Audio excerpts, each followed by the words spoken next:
in the big picture, you know, that all these problems everybody has, it's really only 3 months out of the year. You know? But it's very intense. It's a very intense. It is. I know.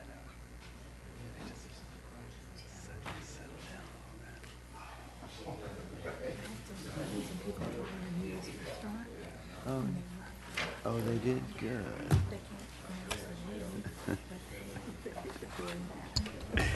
Yeah, that was the Stinkies was pretty easy. This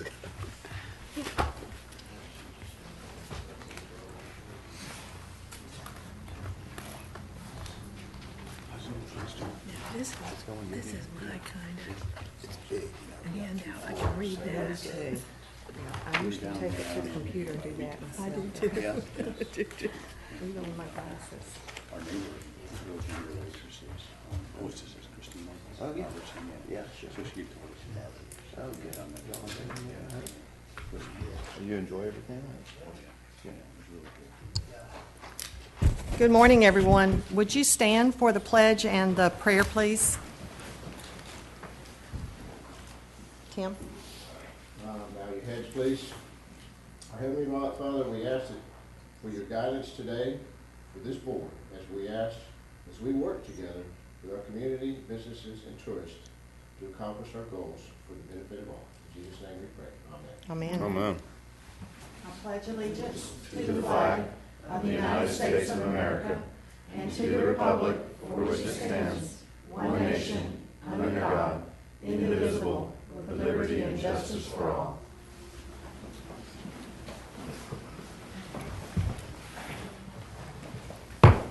Now call the meeting to order. If you have a device, if you will silence it, it would be most appreciated.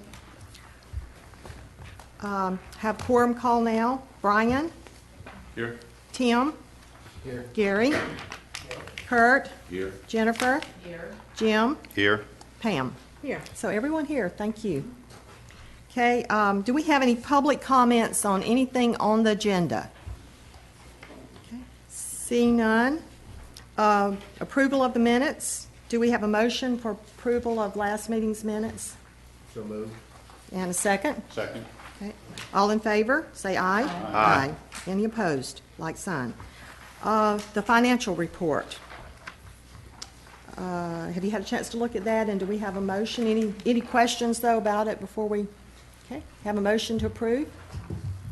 So moved. Okay.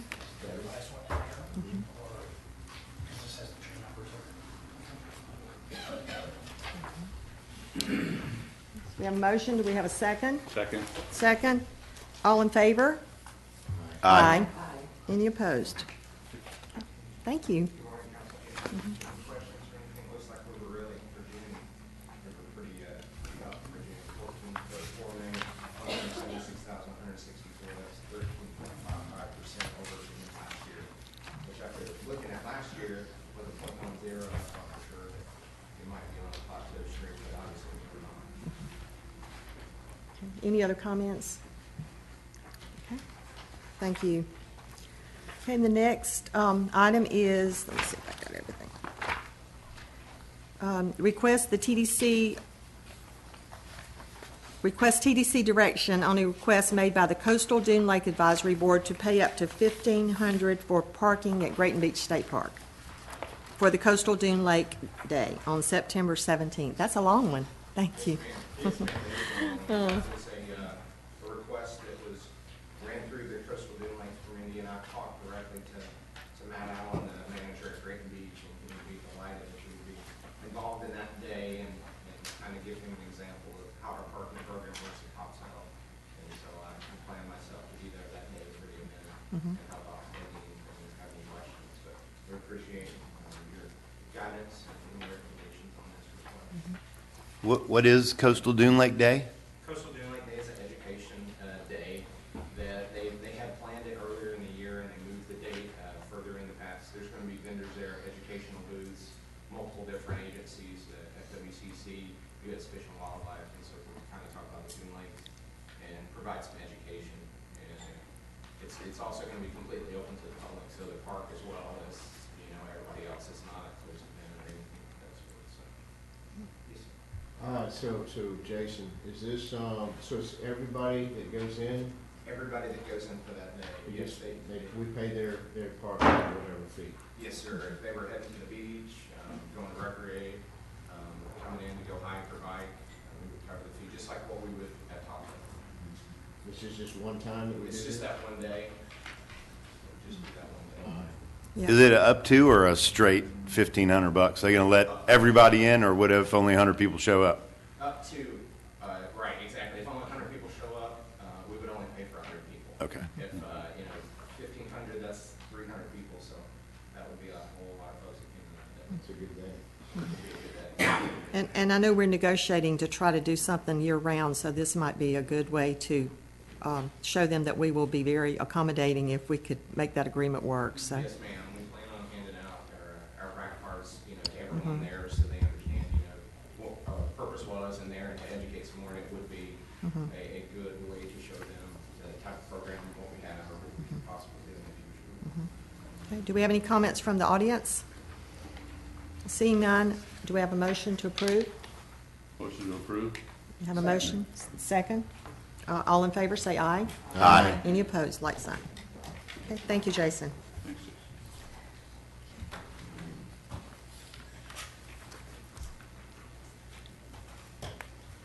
And John, I have real reservations. I just don't think we need to let you go. I don't know if we've announced, but I got an email this morning that John is going to be moving on, and sometimes that's a good thing for John, but a bad thing for us. So with all that said, we thank you so much for your service. And then your item is the Yes, Friends ma'am. of South Walden Turtles want an educational program about sea turtles in South Walden. Yes, ma'am. I thank you for saying so.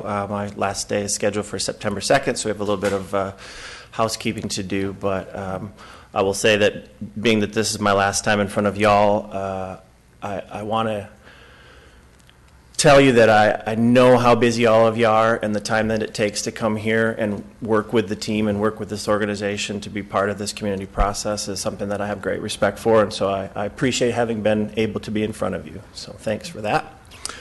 John, thank you yes. for all the work that you've done. Yes, ma'am. Yeah, you've done a great job. I appreciate that. So what we have in front of us at this time is a request from the public regarding some funding for South Walton Turtle Program. And to make sure this doesn't get tangled up, I think a lot of people know that we have South Walton Turtle Watch, which is an obligation that we have that relates to the coastal management. And in the past, that had some educational relationships besides just the monitoring. Currently, the contract, it does not.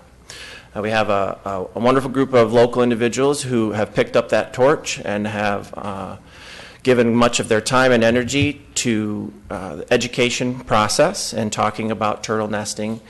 I should say, I'm sorry, got a little ahead of myself, the existing Turtle Watch contract does expire this year, and an RFP will be in front of you at some point for that for next year. So there's a couple of related things that are open at the same time. This program, just to give you the background, did apply for an event sponsorship grant. In that process, it was $22,000 approximately. It was not funded because it didn't qualify as an event. The education components of it didn't allow us to consider that. And so it has come back today and seeking for next fiscal year the ability to fund a number of things. And you have a little bit of a summary in front of you, everything from static clings to placemats that would be awareness and education. So I think we have a couple of things we have to do today. First, we have to decide whether or not this is appropriate use of dollars. That's your core function. The education program like this would fit the mission of the TDC's funding. If that's the case, then we need to talk about how this program might be approached going forward. And obviously what we're seeking is some feedback to staff and or a recommendation to the BCC from you today. So I think that's the big picture, if that makes sense. So what you see in front of you on some of the detailed items is how the $130,000 would be deployed. And again, obviously with millions and millions of visitors coming, it's hard to convey all the things we wish that they would know and respect, and this is definitely a grassroots approach to trying to get some of that out into the world. I'm just curious, why was the educational part taken out of the Turtle Watch contract? You know, we actually had to go back and dig through paperwork to see if the verbiage appeared, and I don't know that anybody has a very clear understanding. I know that, in fairness to the Turtle Watch folks, the amount of work that is just to do the monitoring of all of those zones every single day, you know, before sunrise, it was the core function, and so I think that, in fairness to them, that's probably the best scenario, to then ask them to do something else that's maybe a completely different scope. Is this a volunteer-based organization, or are there paid positions? I believe that at this point everybody has volunteered their time. Now whether or not with a spending like this, if it's gone through, and of course if we were to say that the county wanted to adopt a program through the TDC like this, there's probably an entire RFP process with the scope put out. Who would like to fulfill these services? It would have to be most likely an open situation. So in that scope, then that's one of the things that would be stipulated if your staff are not the ones responsible for this, if it was a third-party vendor. There's been some discussion internal that if it's production of placemats, if it's production of static cling, if it's productions of rack cards, that there is existing staff, protocols, financial buying power already within the organization. So it is imaginable that this could be approached several ways if it was found to be a priority with the funding of the TDC. So this is a different group, so this would be a separate group of... Secondary group, Friends of South Walton Sea Turtles, technically unrelated to the existing vendor under contract to do inspections, but certainly relative to the overall habitat, public awareness, community concern. That's a lot of money there. I was thinking that's quite a bit, to really bite off. But maybe the RFP can combine some of the things that's needed here possibly, or that would be effective, and then we can do some of the other stuff on our end and utilize our logo in a combination. Some important things to consider is to use the knowledge that this organization has as to how many restaurants are viable, how many lodging properties are viable, starting with those real numbers and then determining how many clings you would need to do a program for everyone. Might require re-looking at the numbers and saying, 130,000 could do a portion of those things fully or could do some of these things partially. I think there's some hurdles to be crossed as far as what an education outreach program could be if funded by the TDC. The three biggest ticket items are also the lowest estimates, which is you got the $16,000 for placemats, the $50,000 or $55,000 for the kits, if you will. Yes. And then the $30,000 for public announcements. Yes. Three big ticket items to have the lowest estimate. So it could be more than 130. I think that it's quite possible when you think about, millions of visitors, and I believe to their credit, they've had success with up to 70 restaurants saying thanks for the placemats. But I think this organization would need to look at it as to how can that be done in its entirety.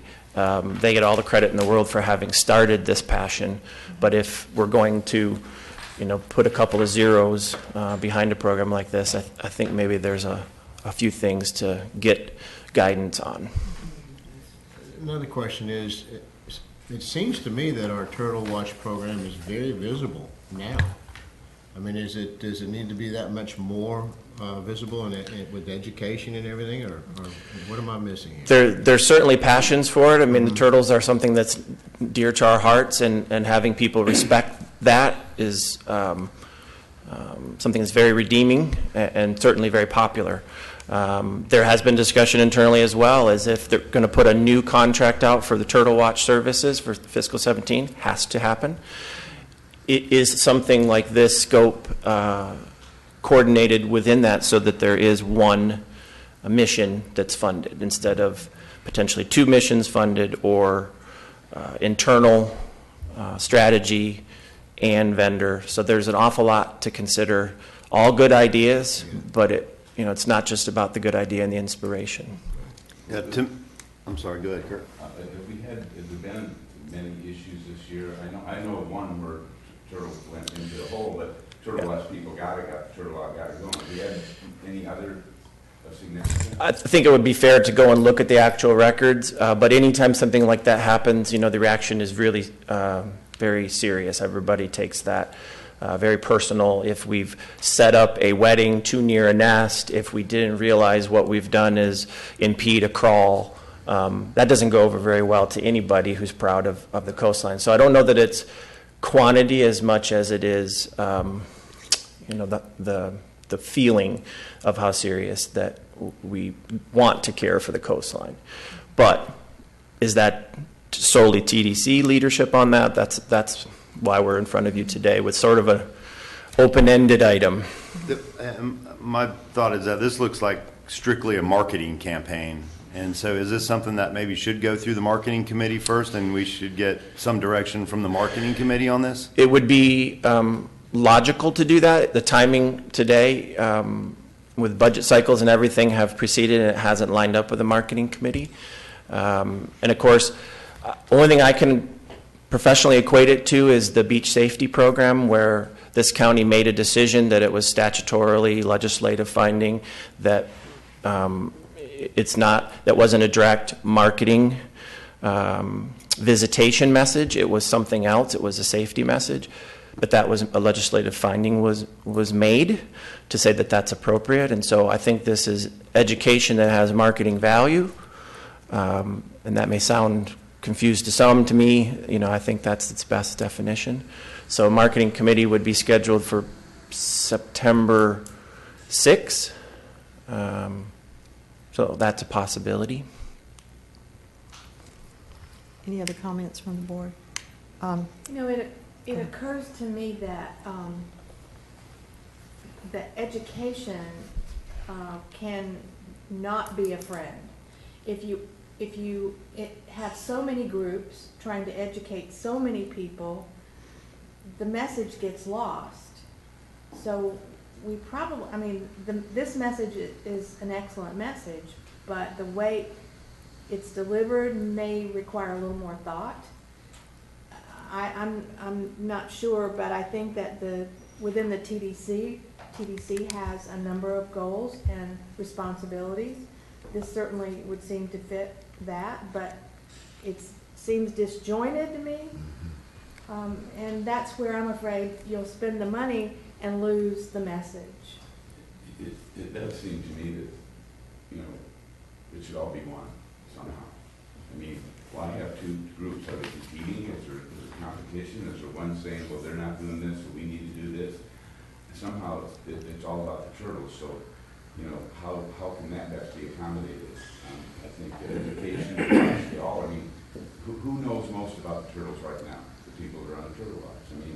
It seems to me that, there should be some cohesiveness about these two things. I don't know how somebody else feels about it. And I think, in respect for the Friends of South Walton Sea Turtles, they did feel like that there was an opportunity to pick up and do more, and I think that they've maintained a very good relationship with Turtle Watch, from what I understand. So I give them credit for that. But we're talking about, honestly, future years of messaging and consistency and collaborative efforts. So that's why we're in front of you today. Right, and I appreciate this group. I've met with them. In fact, Beth, y'all might want to say something, but I want to use them in the best productive way, where if we did let TDC, if we see a way we can save money by, copying some of this stuff, then, but definitely use this group. And would y'all like to say something, Beth, or one of you? And they work really hard. They really have a passion for turtles. And we do have a lot of holes that are being left, uncovered every night. I know that firsthand. So y'all go ahead and talk to us. Well, one of the things that we wanted to address is that we are totally volunteer. So we will not receive any salaries. And so I wanted to clear that up. The second thing is, yes, we've had some drastic things happen with turtles. The other night, a turtle came up in Destin, or Sandestin, and to lay her eggs. And some tourists, there were 50 of them, climbed on her shell, was taking selfies with her, put her foot up. We got a call, and Sharon Maxwell went out, and they were already gone. Then they were shooting fireworks. Needless to say, she didn't nest. So we think that, I mean, part of it is like they're partying, they're drinking, but a lot of it is they don't have the knowledge. There's nothing in their room that said, you know, these are the things you got to do to protect turtles. And so what we're doing, we have a huge campaign trying to reach as many rental units that we can, and also go out and do, we've done programs with children in the schools. We've delivered 6,000 little pamphlets that talk about turtles for the kids. And we do programs like Earth Day, just different things like that.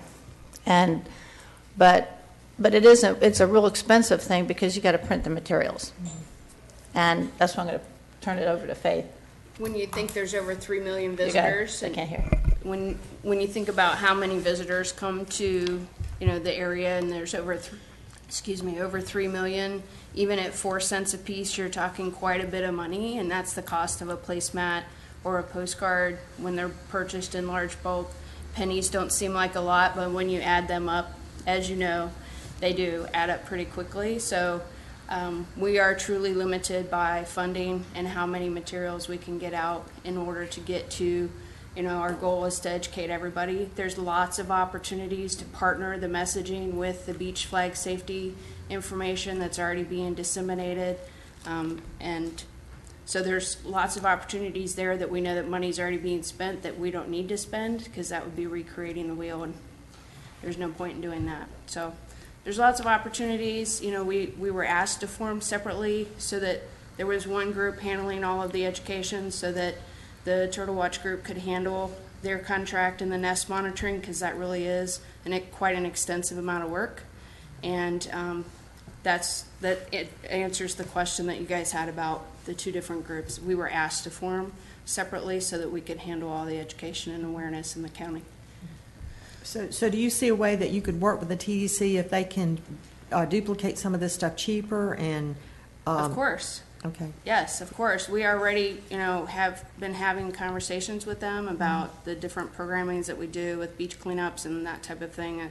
That's a no-brainer for us. We don't need to recreate the wheel. We're just the manpower executing it by all means. And if you guys have a better way to do it and can help, and we can help you, that's great. The simple answer to that is yes, of course.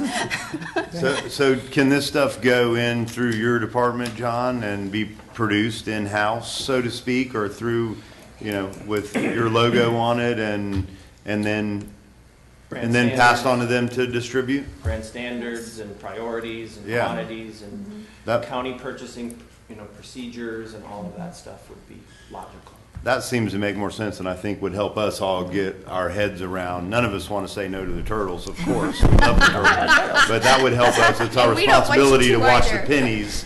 Right. And so that by, you know, using you, it would help us watch the pennies and validate what's going on, I think. Well, and from a lodging perspective, I think maybe some of the lodging partners might work with you to provide those materials. For example, we would do that. If you provided the materials, we would pay for that as a lodging establishment. I think some of those companies would do that for you. So I think having the materials, maybe not necessarily the TDC paying for it. I think if you reached out, maybe they would do that we do that for the flag safety ourselves without having TDC provide that for our guests. So just another suggestion. Also, you might think what's most effective on here too, and you're coming at this thing from every angle there possibly is, so which is great, but maybe look at the ones that are going to be most effective right off the bat. Part of that's a very good point. Part of what we know with what's going on with the beach activities management conversations is that the missing link in all of those is education. So with vending and permitting and you know, the people on the beach for the day and the people that stay in the area, that missing link between all of them, regardless of where they go to get that, is education, and that's one of the things that we can provide, which is why it looks like we're doing all these different things. It's because we're that missing link in all of it. It's the cutest thing. I go out a lot to eat, and we have, and I live in Seaside, so we have a lot of concentration in Seaside because of the number of tourists and the number of kids. So one time, the kids were all loud and everything in the restaurant. I turn around, I'm like, where are the placemats? So I went up to the hostess, I go, did you forget to give them the placemats? And she said, oh, I'm so sorry. So she gave them the placemats, and all of a sudden it was totally quiet. And one of the fathers, I could hear one of the fathers say, I didn't know we had to cover our holes. I keep digging these holes. I didn't know we had to cover them. And I'm like, can I interview you? So we know it is helping. Correct the adults in that, and the component I really like about when you go into the schools. I mean, I went to one at the library with my grandkids. Yes. But when you go into the schools, it really starts early, and my which I don't litter, but he will look at me and say, Nana, you know you can't litter. And, you have, so it really does take root really early, so I appreciate that part of it. I think we can form a partnership with TDC and make this a really successful program. Madam Chairman, to that end, might I recommend that it would be beneficial, I think, to send this, as Mr. Richard noted earlier, to the marketing committee. I believe that there could be some concerns that may ultimately get raised about how much of this is able to be funded within our purview. Logically, because this is something separate than sea turtle preservation, which predates my time as council, but has previously been funded under the beach maintenance generally, and our ability to maintain the beach and the habitat that exists there. Because this goes more towards marketing and promotion and education, certainly I think we're going to have some hard limits in terms of what we can do in schools in Walton County, as how that would be directed towards attraction or promotion of tourism is going to be a very big question. But in terms of the overall package and what can be paid for and what can help defray their cost, what we can do, I think the marketing committee needs to look at it. I'll just simply note, I think there's an opportunity to find funding for this if we can find that we are promoting or advertising tourism for this as an activity, service, venue, or event, and that we can demonstrate that we are in fact promoting that to the tourist. That would be prima facie evidence to establish that this is being used to attract tourists.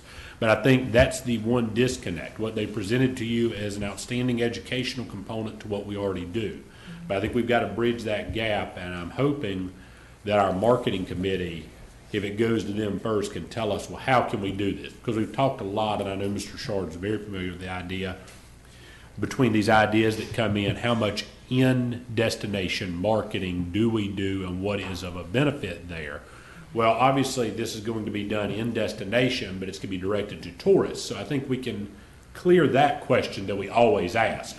But I think we do have to figure out how are we using this as collateral marketing materials rather than simply education to Walton County citizens. And so to the extent that we are a piece of that puzzle rather than the sole funding source, or that we are picking up costs that allows them to direct resources elsewhere, might be the best approach. But before the board takes action, I would certainly think we would be well served from a marketing committee recommendation on how to do that, so that whatever recommendation we pass to the BCC would give you, Madam Chairman, as a member of that BCC, as well as the other 4 BCC members, an opportunity to make the appropriate legislative finding that this falls under that section. Traditionally, education is not a word we find in the TDC statute, but we know that we promote safe beaches. We know we promote our turtles as a unique part of our habitat and our community here. So I think we can get there. But what I would like to see is our marketing professionals and the people with that experience to give us some guidance on how to best do that. And so I think if you were to refer this to the marketing committee, let them take this up and come back with some ideas of how to fund this in whole or in part in a way that is an effective marketing strategy for us, that's going to be the way to get this advanced. Okay, thank you for those comments. Okay, any other comments? I just want to add, if you ladies ever need we actually have a Sonny the Turtle mascot. So if you ever go to a school or anything, I can give you the names of our recreation department, people that run that. Excellent. They'd be glad to go with you. And we would love to use them. Oh, we would love that. It's even got AC in the suit, so they don't suffocate in this nice weather we have. So. Awesome. And I'd like to add that the Turtles have a warm place in everyone's heart. So I'm sure that there are some private partners that might join in large, a lot of us would join in to support even the short-term production of material. And then I would think that it does have such a warm place in everyone's heart that even out-of-market marketing, this could be tied into it, and the Turtles could be used to really touch some people outside of this market and give them information, because if they're listening out of market, they're coming here. We've seen that. So those were good comments. So do we need a motion to refer it to the marketing committee for the September 6th meeting? I'll make that motion. Okay, Tim, motion, second? Second. Second. All in favor, say aye. Aye. Any opposed? Like sign. Thank you. Thank you. Thank you. Next item, I believe you have a letter related to this request. In this existing fiscal year, the event sponsorship grants were awarded. One of the recipients was Walton County Area Chamber for an event named Taste of the Beach. They were not able to conduct that event, therefore the money was not dispersed.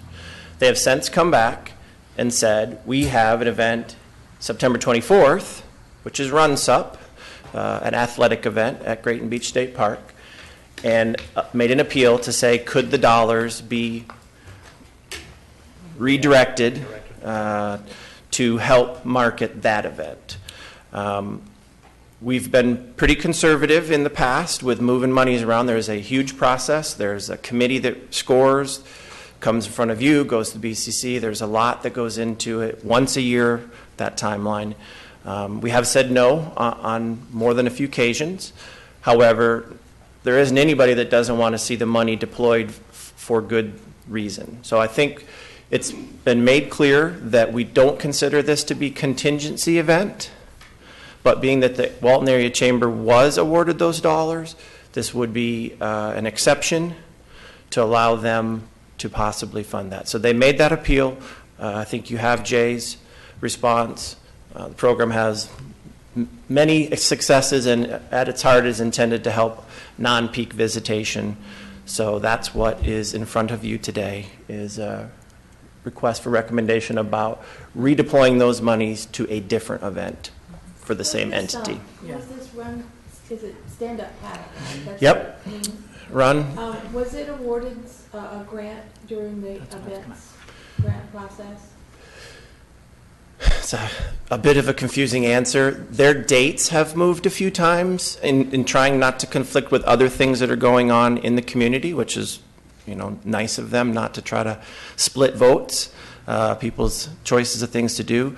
So they had an event last fiscal year in the fall, and they have been awarded funding for next fiscal year. This one fell just prior to the end of this fiscal year without originally being funded. But they only were able to pick a date, I think maybe 6-7 weeks ago, to finalize that date. What was the funding grant for next fiscal year for them? Oh, that's a good question. I believe it's definitely less than 10,000 because it is a single day event. And I do recall it being scored very well because it's at a state park, it's on a dune lake, it's health and fitness, and it's the time of year that's appealing. And so I believe that it got very enthusiastic support. They've had one officially. This would be the second one. What time of year do they have it? It's always been fall targeted, but with our fiscal year being October 1, it has ping-ponged back and forth in fiscal years, and I think that's part of why we're here today, is we're 1 week in this fiscal year, so next fiscal year is irrelevant. If that's clear, I don't know how it is, but yeah. Is there any precedence for this? Yes. In fact, the chamber has been in this situation in the past with us. I think it was a wine event that wasn't able to be fully executed. But again, there's this is almost every week we hear of an event that has been announced or that there's a change, and we try to avoid this, but this was the same entity with a less than $10,000 for an event that most people would say has value, and the fiscal year was driving a lot of the confusion. So that's why we felt that an exception probably was reasonable. Any other comments from the board? Any comments from the audience? Seeing none, what's the pleasure of the board? So they didn't use it for the Taste of the Beach. And So the money is earmarked. They had the Taste of the Beach.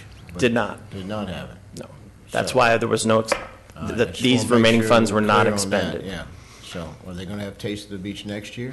I don't believe that is in any applications I'm aware of. Okay.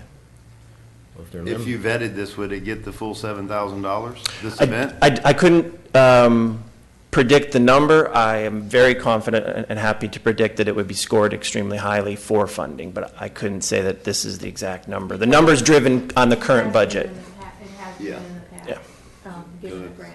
It's in a park, it's athletic, it's, meets all those Right time of criteria. year. And when is it? September 24th. September 24th. Okay. So the money was allocated to them. We're just asking to use it for something different. Repurpose for another event, but if it doesn't get used, it's just going to slide to reserve at this point. And it scored well before. Yes, sir. That sounds like a good thing. Yes, sir. So I make a motion that we use the money for this purpose. Okay. I second that. Okay, have a motion second. All in favor, say aye. Aye. Any opposed? Many thanks.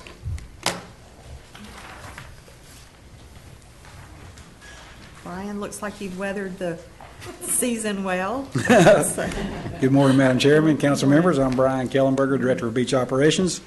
Appreciate your time this morning. We've got a few items of business. Our first item is a couple of appointments. Request for a transportation study. As part of my duties with Beach Operations, I'm the liaison for our Destination Improvement Committee. That's a committee that's put together to come up with ideas to improve our destination. So at our last meeting, there was much discussion about requesting consideration from the TDC and subsequent approval to the BCC for approval of a transportation study. So it was approved unanimously within the committee. The metered parking at public beach accesses was a component that one member was highly in favor for. So the request today is consideration to approve, commission, and fund a transportation study for County Road 30A. Now, previously, we have completed these transportation studies. We did one in 2006. That was very comprehensive, and there was one recently by Atkins Corporation that was a transit study, also highly detailed and comprehensive.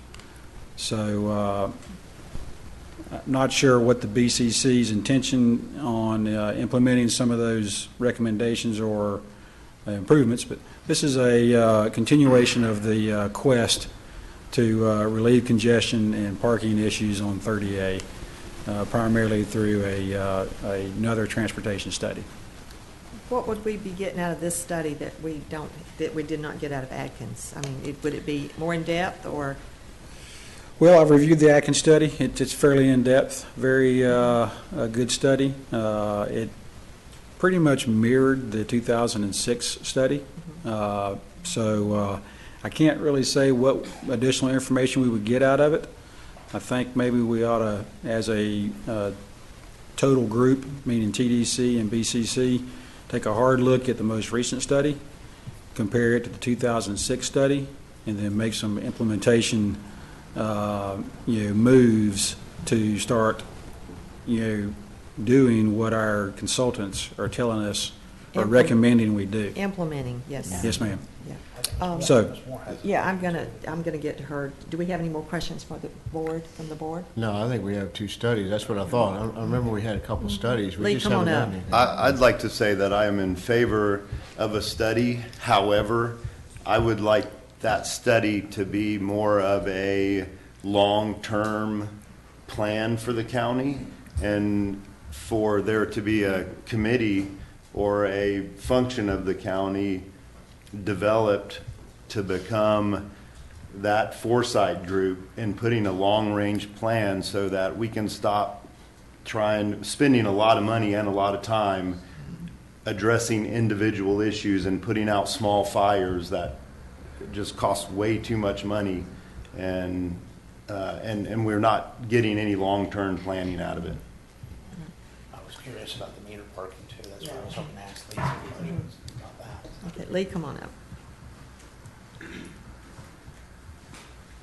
Thank you. Lee Moore. Do I need M-O-O-R-E? I'm not sure if we do the same as the BCC. Yeah, the way this came up is that someone in our committee was interested in looking at paid parking, metered parking on, I think, Scenic Gulf Drive was the immediate area of interest.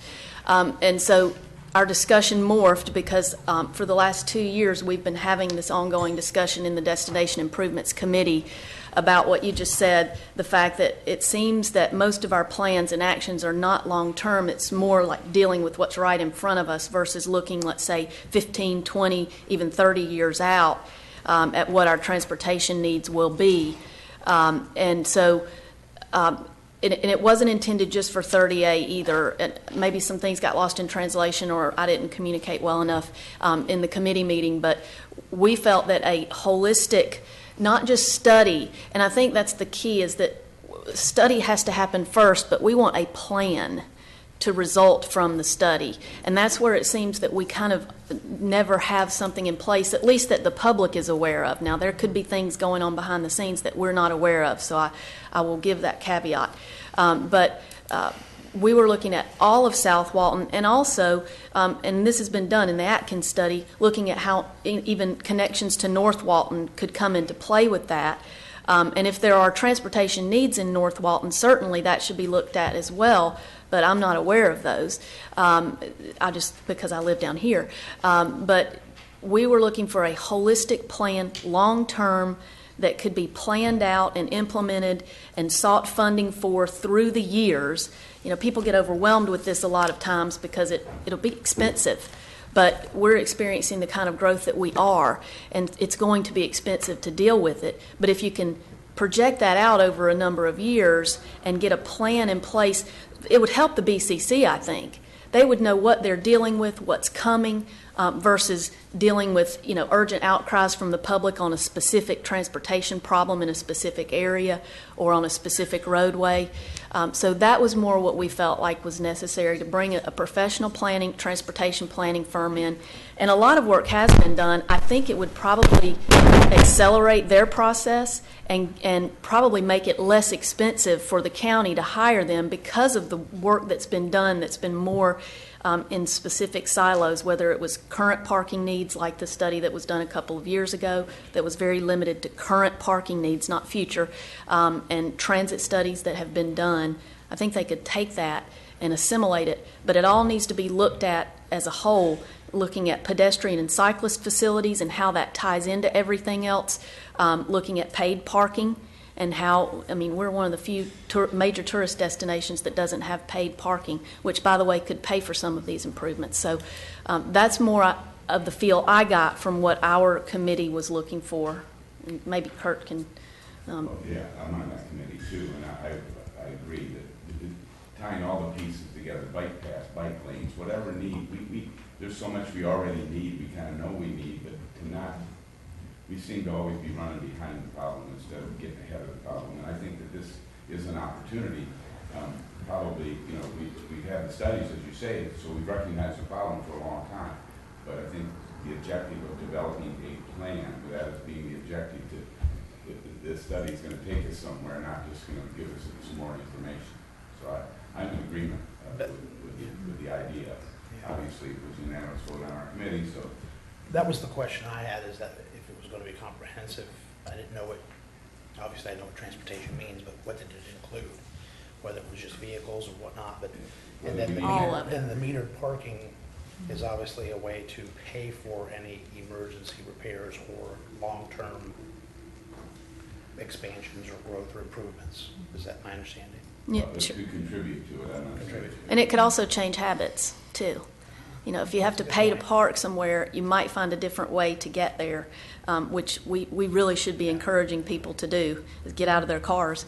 So there are a lot of benefits to it, but then there also could be unintended consequences. So if you have a transportation planning firm looking at it holistically, then they're going to weigh out all of those things. But just attacking it an area or an element at a time, it seems almost counterproductive in some ways, and very slow to come to fruition. Do you have any idea what a plan like this would cost? Probably a year and a half ago, I looked into it for the Destination Improvement Committee. I was asked to by that committee, and I talked with a couple of firms. The one number that I got, without going into much more of a scope preparation and all of that, was about $150,000. And again, I don't know that it would take that much because of all of the work that has been done on certain components of a transportation plan. But I don't know. But that's just a ballpark, very much a ballpark. Do you have other questions, comments? Madam Chairman, if I may. Sure. I feel I must caution the board at this point that what you're being asked to do may well fall outside of the TDC's purview in two ways. While I do not disagree with anything that has been said here, and certainly have heard this issue addressed in numerous times in my role as special counsel to the county in a number of capacities, as well as the TDC's counsel, I would simply note that, one, we're being asked to make a recommendation to the BCC on an issue that is typically not a TDC issue. Historically, our role as an advisory committee is to advise on issues the BCC asks us to advise on. Our only statutory authority is to actually overview and put together a tourist plan about how to spend the dollars. As it's presented on the agenda as a parking study to include metered parking at beach accesses, certainly to the extent that we are authorized to finance beach park facilities, I could imagine that a study that defines the need for beach park facilities, beach parking, things of that nature as a use to a beach park facility would be within our purview. As it relates to overall transportation needs, I do not believe that generally falls into it.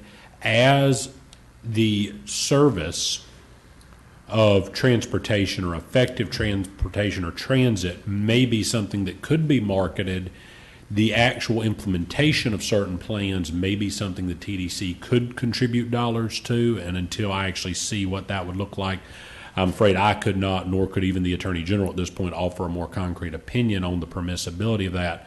But I do not believe a study to determine whether or not that service exists would fall under the general purview of the statute. So while I certainly recognize that parts of this may fall into the TDC, a comprehensive traffic analysis, transportation analysis, especially something that would go outside of our taxing district, in my legal opinion to the board, falls outside of the TDC's express purview. Now, the board is always, as you have heard me say many times, free to take my advice and disregard and send any advice to the BCC. You're not going to get in trouble for doing that on a situation necessarily, nor am I saying that my opinion is the final point on this. I would simply caution the board that should you make a recommendation to the BCC on this matter, one, it may not be something we could fund in whole. And if the BCC says, well, you made the recommendation, you've got to fund it, unfortunately, we're still bound by our statutory obligation. So if they come back to you and say you're going to fund it, we're going to be having the same question again.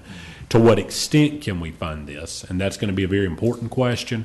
But secondly, I always do want to caution this board about making recommendations to the BCC that are not recommendations related directly to the expenditure of dollars in our budget. A generalized recommendation to the BCC on any issue, an ordinance, a policy, anything beyond the expenditure of dollars is not within our specific authority, absent the BCC doing this. It does not mean these issues could not be presented by the BCC. It does not mean they could not be tasked back to us. I would just caution, I've not seen a specific tasking of that issue to us, so I want to be cautious about us exceeding our lawful authority. So, again. Thank Always you. bad when the attorney has to speak that much on No, any that's issue, and okay. I hate to be the We naysayer. appreciate you keeping us in line, we really do, so. And I agree. I would love to see the TDC and the county work together on this. I mean, to me, there are elements that fall outside, just like another project I'm working on with landscaping. It's not all falling within the TDC's purview, but certainly it's something that the county and the TDC, I would hope, in a legal way, could work together on. But I don't understand all those nuances. Right. Okay, any other comments? Any other comments from the audience? I have a comment. Okay, go ahead. I would recommend that myself and Lee be either invited or appointed to the committee that is involved with the current transportation study. Mm-hmm. And that way we can offer up some of the ideas that come through our Destination Improvement Committee and be included in the decisions that are being made or how the study is morphing into a plan. Right. So I don't know if that's an appointment or an invitation, or is it public, open to the public, we just show up, or however. But if you would like, I can inquire with Public Works. Yes. Or county admin who is handling this project and see how we become included. Yep, and I will follow up too. I mean, I see it all as needed. Honestly, I'm just going to be real transparent. I get really frustrated that we do all these studies and they just seem to be on a shelf, and we do need to implement. I know the Adkins has the zoning, and, you know, as a commissioner, I'm looking for places that we can meet parking needs in each little zone. Yes, ma'am. But then you find property and then you're hit with, it's like. Not next to me. Yeah. So anyway, it's very challenging, but we'll make it. The crowd came before we were ready, so that's why it seems like we're behind the time. It's like we never expected. We truly didn't. When I was growing up, we never expected it to be. We never expected our best kept secret to get out, but it truly has. So I would welcome, as a commissioner, I would welcome your input as well. Great. So, thank you. Thank you. All righty. Next item of business is a couple of appointments to our two committees. The first one is Kate Johnson to the Destination Improvement Committee. Back at the first of the year, we had reappointments for all the members of the committee. South Walton Turtle Watch has a slot that they are required to fill. So they had some trouble getting members of the organization to commit. They now have members that want to make that commitment. So we did not advertise this position since it has the unique qualification of being a South Walton Turtle Watch member. Ms. Johnson is a 10-year volunteer for the organization, and her and her husband own a home inspection company here in South Walton. So we asked approval for that appointment for Kate Johnson to the Destination Improvement Committee. Do we have a I motion? would make that motion, yeah. Motion? Second. Second. All in favor, say aye. Aye. Any Thank you. opposed, like sign. Okay. All right, the next one is for Joseph Schuster to the Beach Management Committee. Once again, it's a unique qualification of being a South Walton Turtle Watch member. Joseph is a member for 4 years as a volunteer, and he is a soils engineer, has worked for various government agencies. So we asked for recommendation for his approval to fill the South Walton Turtle Watch seat on the Beach Management Committee. Yes, sir. Quick question. Do they have to be a resident in Walton County to be on the Turtle Watch? Does not have that stipulation in the committee, and I don't believe in their organization do they have that requirement. Just curious, but even they're outside and they're still concerned with our turtles and that. Yes, sir. All right, thank you. Okay, do we have a motion? Motion. Motion. Second? Second. Second. All in favor, say aye. Aye. Any opposed, like sign. Thank you very much. Next one is a restroom addition to our visitor center. We have identified a need for a exterior restroom building. As you will see here in Pam's update, our visitor center clients, or people that come to our center, has increased over the years. And we're open from 8 to 4:30. We have a typical gang bathroom inside the building. A lot of the people come to use the visitor center just to use the restroom. But we also identified that people come after hours, and since we close at 4:30, those bathrooms are not available to anybody. So what we would like to do is design, permit, and construct a small structure on the east side of the parking lot where the former septic field used to be. It's an area that's raised up out of the wetlands. The building will look similar to the storage building we have out there now, and it will be a men and women's restroom that will be used for regular hours and as well as after hours. So the request is to start the design and permitting so we can bring conceptual designs and design development before the TDC and the BCC for approval. How would it be protected after hours from vandalism or? Good question. Good question. We currently are in the purchasing process for surveillance cameras at all of our facilities. So we'll have cameras strategically placed around the building that will, of course, pick up any activity that goes on in the parking lot. Currently, all of our regional beach access restrooms remain open 24/7.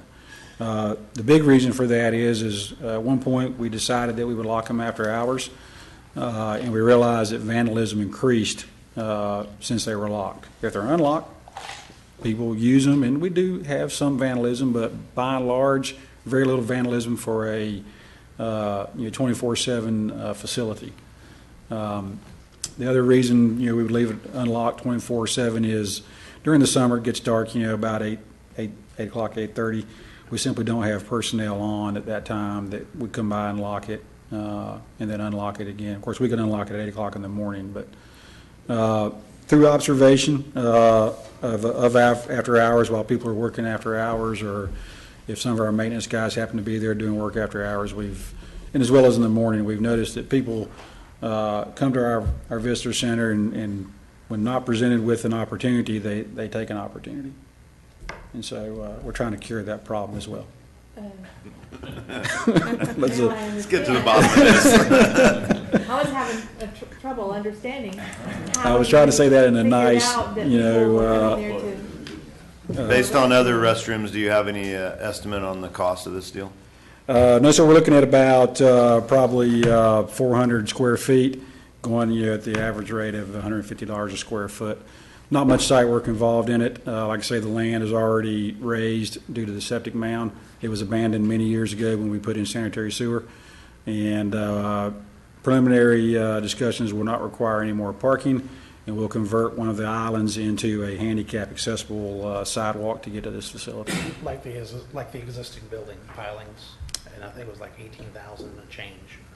That's for the design and permitting. Oh, I see. I read that wrong then, so.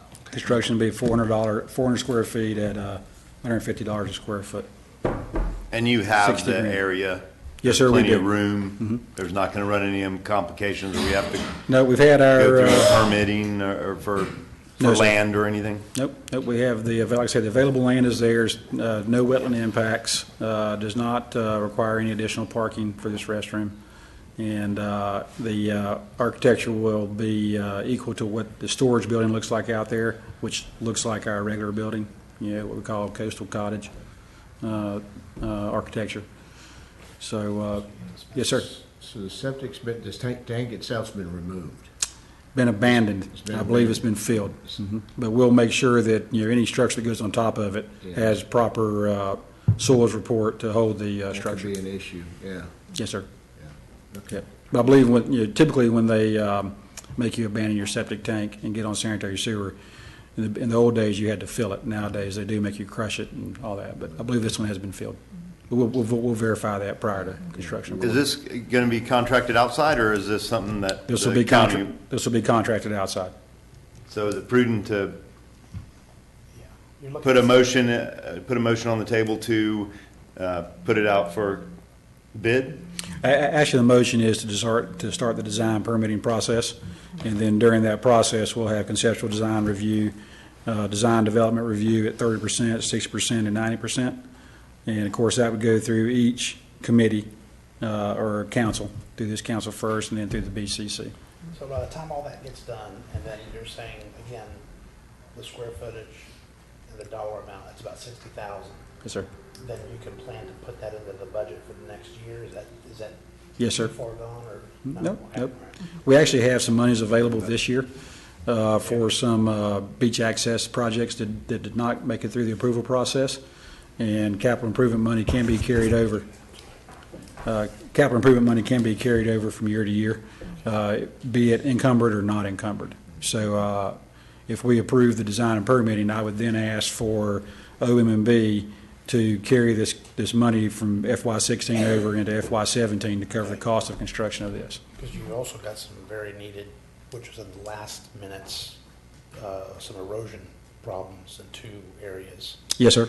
Yep. Like I said, we had 2 large beach access projects that did not move forward. So Night Shade or Night something Lane, I forgot, I'm trying to go on recollection. Headland Avenue and Walton Dunes. Okay, yeah, all right. So those monies that were in the budget for FY16 are still available for projects. You're just waiting for all the tourists to go, so you have access and time to do that? We've actually started the process on those. Surveying is complete. We've had a pre-meeting with the engineer of record, and we will be starting construction on those. With design development will take 2 months. And I didn't mean to go off target. Yeah, no. It's all encompassing. We did go ahead and take some immediate, temporary repairs to make those accesses usable. Okay. Before we entertain a motion, do we have any comments from the audience on the bathroom? Okay. I'd like to just ask one more thing. Yes, ma'am. The Welcome Center is closed at 4:30. Yes, ma'am. Unless someone's working after hours, there's no activity there, right? Correct. So you're essentially changing the purpose of the Visitor Center to a rest stop? Yes, ma'am, but People can stop there, so you have one restroom? One? It says a restroom. right, it'll be a restroom building. A unisex restroom. Yeah, it does say unisex. Yeah, Is it just one? I apologize, there's a typo in that. Well, I'm It- just yeah. trying to understand it. It Yep. just seems that we're changing its purpose. I'm Mhm. not sure that that's an appropriate thing to spend, what, Yes, ma'am. maybe more than Uh, $60,000 on. Maybe Pam can offer some information on this. Pam, do we have stats on what people come to use our visitor center for? We do. Everything that they come into the center for, we have a number. I don't have that number with me, but we also have a bathroom number. Do you have an idea of what But it? you're open, so the bathroom is available when you're open. But when you're closed, there's no one there, and you're going to then start to invite people to come there just to use one restroom? I'm just puzzled about Well, I think the problem that we've been having is people use the space that they find after hours for a bathroom. And we felt that if we could give them that would help solve that problem. And we are a welcome center, and so we do have brochures outside after hours. But we felt that the bathroom was an added plus for our visitors coming through. Because they probably think we're open later than we are, so they are stopping for that in addition to the bathroom. At what point will you need to clarify that it's not just one unisex bathroom, that it will be a bathroom facility? Conceptual design phase. Okay. So the I'm first good step, with this. first step Ready we'll on do it. is have our engineer, architect of record, produce a conceptual design that'll fit on the space we have. And then we'll bring that to you and say, this is our conceptual design. And I think that's part of a visitor centers all over America. If you stop when you're traveling to a visitor center, one of the reasons you stop there, probably one of the main reasons you stop there, is for facilities. And if they're stopping there anyway, and they're using, whatever anyway. Especially if you have kids. Yeah. So, okay, so is that a motion? I would make a motion to recommend to the BCC to approve the design permit of an exterior restroom facility at the visitor center to be made available to visitors 24/7. And that you would, as part of that you're specifically saying that you're requesting the BCC to approve that proposal for the $18,450, but with the caveat that it not simply be a unisex facility, correct? Correct. Okay. Full service facility. Because the proposal does lay out a unisex facility in the proposal we received. That may be the proposer's error, but it's not on our document. So I want to make sure what we're approving is for this. And if the proposer comes back and says that's something different, I don't have any we issue can with adjust. a unisex restroom. I just have an issue with just one. Right. I mean, you can have four Agreed. unisex restrooms. Right. Did you clarify that for the record? Has that I all think been that's clarified? sufficient. I think that is sufficient, that what we want is something more than a single unisex bathroom. Okay, so we have a motion, do we have a second? Second, okay. All in favor, say aye. Aye. Any opposed, like sign. Thank you very much. Thank you. And thank you for a successful season. I know it's been very challenging, but, you know, my office has not been getting that many negative calls, so thank you for that. Taylor Engineering, Matt, thank you. Thank you, Madam Chair, council members. Just a brief update. As y'all recall from last TDC meeting, we had requested and you had approved for us to hold a public workshop. We then marched that forward to the BCC, and there were a few questions. So I just wanted to, mainly for a housekeeping measure and to uphold full transparency, just want to bring it back to the TDC to show you exactly what we are going to be proposing at this meeting. I think we've all discussed this, but it was primarily for the BCC's benefit, and I anticipate we'll march this forward at the next South End BCC meeting. So just an outline of what we're going to be proposing at the workshop is public outreach activities. We really need to engage the public more on our beach management activities.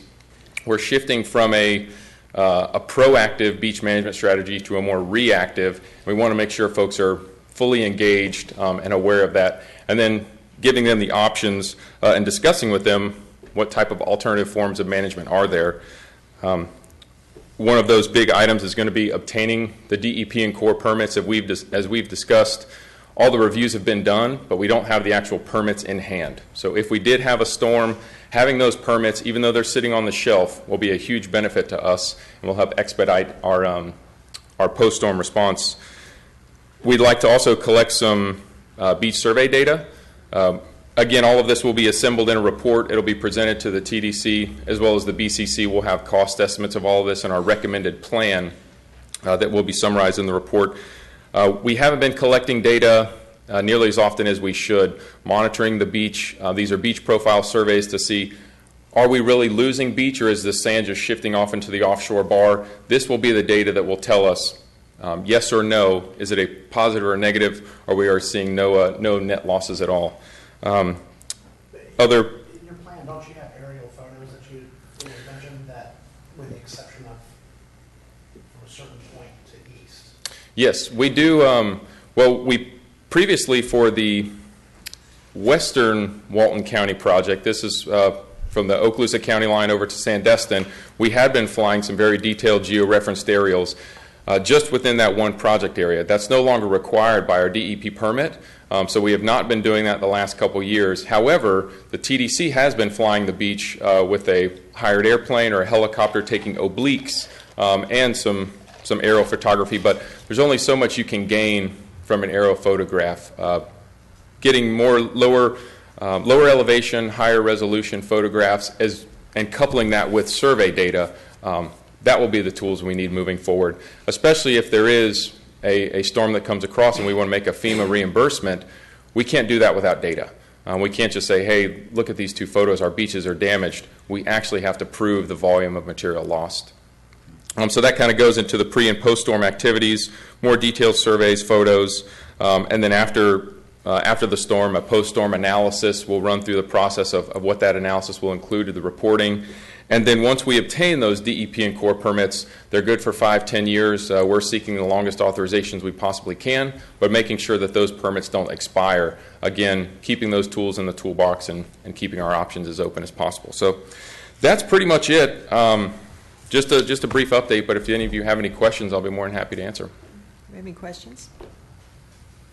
Thank you very much. All right, thank you all. Okay, Zender Communications. Good morning. I'm Catherine Simon with Zender Communications, here to give you our advertising update for June and July. First, we'll look at media. Our initial media highlights for South Walton print media leads and our partners, we still continue to see some really strong leads with our reader service listings. This was specifically Better Homes and Gardens gave us a good number of leads this month. You may see some lower numbers here for sweeps results.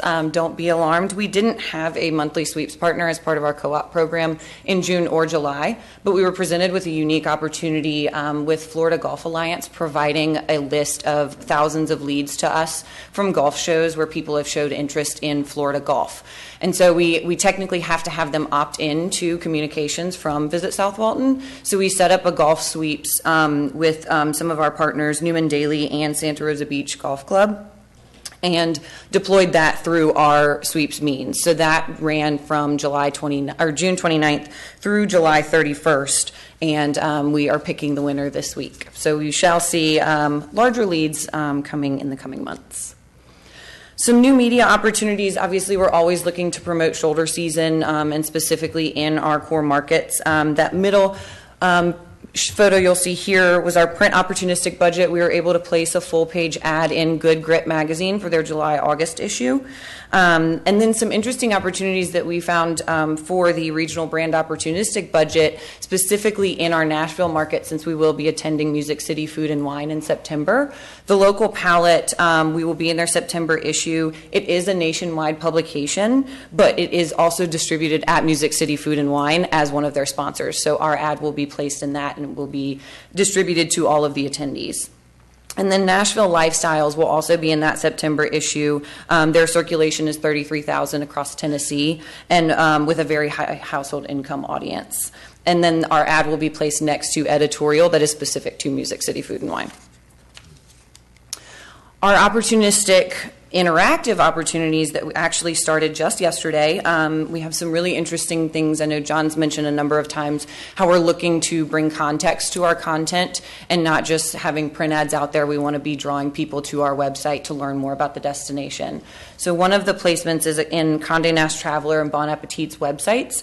It is a large dynamic ad. You see an example here. This isn't exactly the placement, but we have featured 5 of our top culinary spots in the destination, and the tiles click through to more information, and then they also click through to their listings on our website. Orange 432 is actually a service that provides suggested articles. You may have seen them if you're reading CNN, Travel and Leisure online. At the bottom of the page, they will suggest articles for you to read. Those are technically sponsored articles. So we will have a number of our tips and trips articles that are relevant to the content the person's reading on that website that then click through to our website and encourage more reading about us. And then we also have Instagram carousel ads. These are similar to carousel ads on Facebook, but they also incorporate video. So they're a visual scrolling experience for our audience.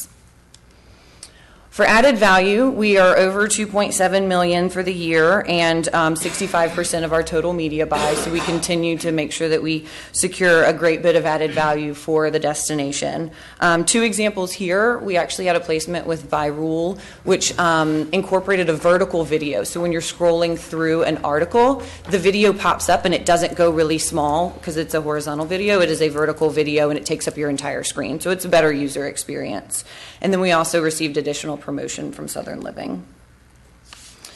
Our spring digital co-op results were great. This ran April through June, and all of our partners received a minimum of over 38% of their goals. For our brand digital performance, we keep seeing that weather branded background ever since we started that placement in November. That is continuously our best performing digital ad. And then Perfect Begins With You was our desktop ad for best performance. For beach safety, we continue to run that campaign through August 31st and exceed the industry click-through averages. This is running on things like Facebook and Spotify, Pandora, 30A.com, SoWall.com, etc. Our SEM results continue to be well above the industry average and our click-through rate goals, so those are doing great as well. For creative and digital initiatives, we have some fun things that we've completed in June and July. The first is our Home Away from Home video. The concept of this video is to really show the vast array of accommodation options that you have here in South Walton, and you can truly have a home away from home when you visit. So we'll play that for you now.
So this video will be placed on YouTube, we'll use it in social media, and then it'll also be part of our reserve spending campaigns. Another video that we developed in June, or actually two of them, obviously always wanting to stay on the forefront of content technology and innovation. So we have developed two 360-degree video experiences for our audience. They're placed both on Facebook and on YouTube. The first launched on June 29th and has nearly 50,000 views already. The second launched on July 29th, just last week, has 8,000 views. And we're passing around the iPad, which you can tilt and move, and you'll actually be on the Water Sound Boardwalk with us. And so this is a really great experience for consumers, like I said, both on Facebook and YouTube. On your cell phone, it gives you that little 360 sphere and shows you how to move it around, and then on your screen, it'll also indicate how to move it around. You move it, correct. So if once you get the iPad, when it comes around, if you move it around like this, you'll see different views of the beach. And then we made an update to all of our print ads as well. Obviously, we have two iconic highways here, and we wanted to bring attention to that since we know a lot of people are very familiar with Highway 98 and 30A. So we've added, you'll see to the top of our full page, it's obviously very tiny, and then to the bottom of our double page spread, it says Home of Scenic Highway 98 and 30A. Just another locator for our audience. On the social media and content strategy front, our social platforms continue to perform very well. Instagram, again, this month is doing extremely well, and we have actually just hit 15,000 followers. So that was a great milestone. And then here is just trending growth across all channels. You'll see that we're continuing to perform very well on social media. Our page performance index is here. Our organic reach and engagement remains high, but we are doing an analysis internally with our research and analytics team to analyze our content development as well as our competitors' content development to see how we can bump that PPI up a little bit and then also remain more consistent throughout the year. And then just a taste of our content marketing tips and trips for June. The focus was culinary. So we had a few articles that obviously dive a little bit deeper into the destination, introduce you to some of our characters, teach you how to cook our food, that kind of thing. So those are featured on our website and then also promoted in social media. And that is all of the advertising updates we have for you today. Are there any questions?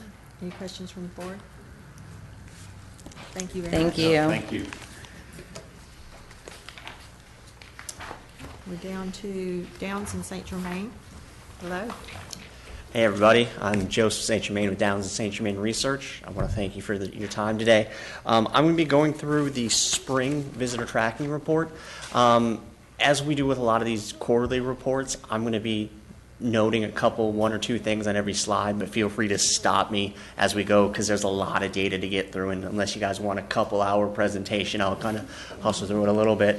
But the story for spring, which is March, April, May for this study, is when we've looked around the state, a lot of the upscale destinations had occupancies that were down or flat. In South Walton, it was up. Spending was up. Economic impact was up. TDT was up. The median income of your visitors was up. So this is trending in a good direction, but also at the same time, when we see across the state, we don't see similar behavior. As I go through these, I'm going to focus on the change, that rightmost column. As you can see, all of your indicators of occupancy, RevPAR, TDT, et cetera, are up. Some near 10%, others even at the lowest rate. Room rates were up, but it's at 3%. So across the board, you're seeing good indicators from spring of 2015 to spring of 2016. Again, let me point out the median income. Median income went up $3,400 from last time. So your average, your median visitor has a median income of $142,000, a little over $142,000. When I'm looking at the top right two boxes, we'll return to South Walton and rating of the overall experience. That didn't change much for last year, but these are really high figures. So anytime you see these in the intent to return above 90%, you should be very happy with that, and we're at 94. On a 10-point scale, they're rating the experience at 9.1. We just don't see that very often. A lot of times you might see it in the mid-8s to high 8s, but anything above 9.1 is exceptional. Where they're coming from, a lot of the similar names you see up there. The biggest change, if you look in the bottom right, the origin, Midwest saw a big, visitors from the Midwest saw a big bump from 2015 to 2016. Visitor activities, frankly, didn't change a whole lot from year to year, with restaurants and beaches being the top two things that your visitors will do. You have about half of your visitors in the spring traveled with children under 20, but that's half your market. Atlanta, Birmingham, Nashville, your top three markets that, those tend to be big providers of visitors. Georgia and Alabama, in terms of state visitation at the top as usual. You still have almost 3/4 of your visitors staying in condos or rental houses. It's still a drive market. You still have about 5 out of 6 of your people driving to the destination, despite the fact, and I'll get to some GIS maps in a little while.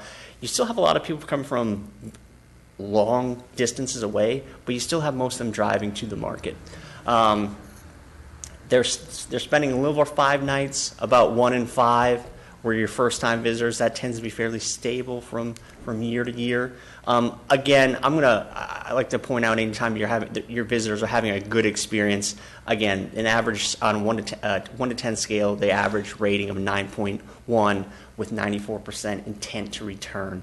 I could say it 100 times. I wouldn't be saying it enough, in my opinion. We just don't see these numbers in some of the places that we do similar research. As we look at the gap analysis, this is a rating of the importance of certain attributes for the visitors compared to the rating of South Walton. For the most part, the most important attributes, what's important to your visitors, South Walton scores highly on. So this is good to see, and we've seen this in previous quarters as well. Spending, as I mentioned before, up 6%. Again, so you can kind of see in your trip your average visitor is spending about $4,500 total. Your planning cycle, it depends. There's a lot more variation from section to section. But about 1/4 of your visitors plan their trip 6 months or more in advance. What are they using to plan their trips? Friends and family, previous experience, and then going on the internet. In terms of who's using a smartphone or tablet, almost everybody now, up to 97%, and 4 out of 5 are using their smartphones while in market. And this is a trend that we've seen go up quarter to quarter, year to year. 17% use the term South Walton while here, and you saw about 8 out of 9 when they come to the destination. They really only looked at one particular beach community when they came. That's where they plan to visit. Again, as I mentioned, this doesn't change much year to year, but your visitors, almost all of them are going to the beach. They're going to restaurants. They're relaxing. They're unwinding. Where have your visitors been in South Walton in their lives? Sandestin, Miramar Beach, and Seaside are at the top of that particular list. Your median age of your visitor, 52 years. Again, the median income, a little over $142,000. The results of this survey, this was an internet survey with your visitors. Almost 1,000 people responded to this.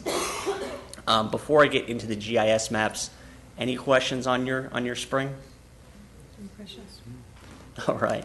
The GIS maps, this is just another way to look at this data, but we also break it down into different markets so you can kind of pinpoint some differences by market. And this, since we now have 2 springs worth of data, this includes data from last spring and this spring. It just gives us a little more power in terms of data analysis. So your spending per trip, Chicago and Little Rock, your visitors coming from there are spending more money. Anytime you see Little Rock in here, there wasn't a ton of responses from there, so kind of take those results with caution. As those get grower, that become more towards the mean. Towards the top, length of trip and how much they spend is always correlated just because they're here longer. So Chicago's at the top of last list, top of this one as well. Spending per day, Little Rock, Jackson, St. Louis, Chicago. First-time visitors, this is the one I want to spend a little more time on by comparison. You notice in spring, we had a lot more people coming from the Midwest.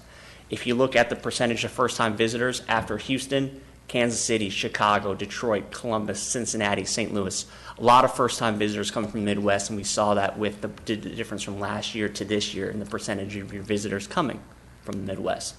Loyal visitors, Montgomery, Birmingham, Chattanooga, Tallahassee, Jackson, and Knoxville, all at least half of your visitors from those destinations, all in the Southeast, they've been here 10 times or more. So they've been here, they keep coming back. That's probably why you see that intent to return number being fairly high. Percent who flew, this I want to point out as well. While you have over 50% in Dallas and Kansas City flying to the destination, you still have folks from, you look at Chicago. It's not a short drive. I'm from Minnesota originally, so I've kind of made a similar drive before. And you still have almost 70% of your visitors making that drive. So while you do have visitors coming from throughout the nation, a lot of them are coming by car. Percent with children, Little Rock, Indianapolis, Kansas City, Louisville at the top of that list. So these are just the areas where you're having more families coming. And the closer you get, you tend to have, it tends to be less families by percentage. And your median income, Little Rock, Houston, Dallas, Jackson, your visitors from these areas have a higher median income in comparison to the rest of your visitors. So again, that's another brief run through the research that we're doing. Before I take any other questions, we still have some other research projects coming up going through March, and we'll kind of share that insight when we get there. But so we have more quarterly reports coming and some other projects going as we go. Any other questions? Thank you very much. Thanks, everybody. Mr. Tusa? Oh, I'm sorry. Did I? These are the director's updates. Oh, okay. Go ahead. Sorry. Good morning to you all. For the record, Pamela Watkins, Director of Sales and Visitor Center. Both teams have been busy these last couple months. Slide first. The sales team and the Visitor Center team participated in the I-10 Pensacola Summer Festival Days. It was held on a Friday, and during that particular day, about 4,000 people came through that Welcome Center. And the ladies interacted with the folks. They gave them visitor guides and answered their questions. And hopefully some of those people will be visitors in the future.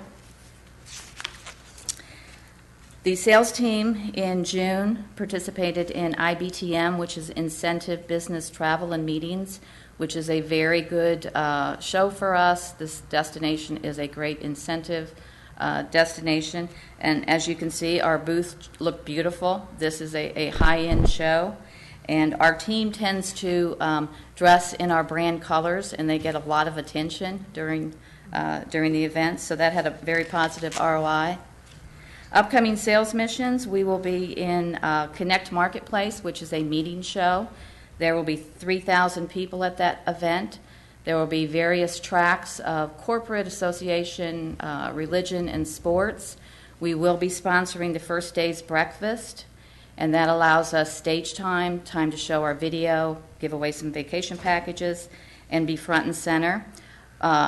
Meeting properties that will be attending with us is Hilton, Sandestin, Topsail, Watercolor, and Pearl. So we will have a strong delegation there. I'll bring them up on stage so that everybody can see their face and meet with them for the next couple days.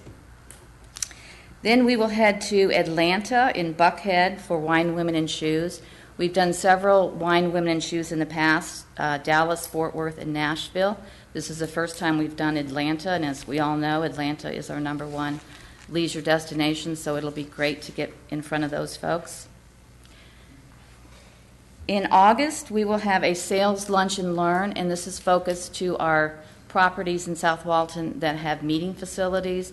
We will lay out our 2017 travel schedule for them and opportunities that they can participate in.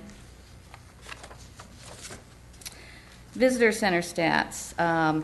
At your place setting, you did receive this. I just wanted to share that with you for historical information because the Visitor Center in June and July, in June we were down 42%. In July, 34%. January to July, down 21%. and we've talked about this before, why people stop at a visitor center, how often they stop at a visitor center. There is no rhyme or reason, but if you look at your historical, you can see that we've been keeping records since 1993, and we averaged between 15 and 25,000. You'll look in 96 and 97, it dropped down to 8. That's because we were actually constructing our visitor center on that corner, and we moved our visitor center down to where Kathleen's Cottage is located today, so we only caught the people coming south and not east and west and north. They came from the north. But as you look through this, you'll see that now with the 4-laning of 331 and 98, the 331 took place in 2010, March of 2010, but we've maintained an average of 14 to 20,000 coming in each year. Any question on that? On the stats for the numbers? If you look at the merchandise, though, June we were up 31% in the merchandise we sold. In July, 47%. From January to July, we were up 222%. So we have some great merchandise, and the team is great in pushing that and getting that out, so I applaud them for that increase in sales. We did get 2 positive comments on TripAdvisor. The staff at South Walton Visitor Center are always very friendly and helpful. They have all the information that is needed to plan your vacation. Their merchandise is high quality and reasonably priced. Our t-shirts are $10. The same t-shirt in some of our communities is $30. So they get a good value in our logo. Another one, we were looking for a place to bring back information for friends. This place is full of everything you want to know about the area activities. Places to eat, stay, shop, rent. The staff was super pleasant and helpful. So I do think we have a great team in the Visitor Center. I am sad to say that our lead information specialist, Brooke DeSalvo, will be leaving us on Friday. She came to us right out of college with a 4-year degree in economics. She is now going to law school, so we applaud her for that, but we will miss her. The sponsorship grant workshops, these are mandatory. These are for the groups who receive sponsorship grant money. So you come to the workshop and you learn the do's and don'ts on the marketing aspect and how you get reimbursed for your money. The South Walton happened on July 19th, and North Walton is this week on Thursday. This is Melody Bogle. She's our current Artist of the Year. This is her commission piece, and this slide doesn't do the picture justice. It is now hanging in the Visitor Center, so if you would like to come in there and take a look at it, it's beautiful. These are our Artist of the Year dating back to 2003. The applications have now closed for 2017 Artist of the Year.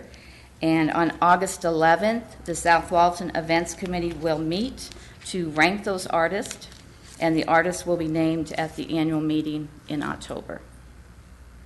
Van S. Butler Jr. Award time again. Applications are open. They will close August 26th.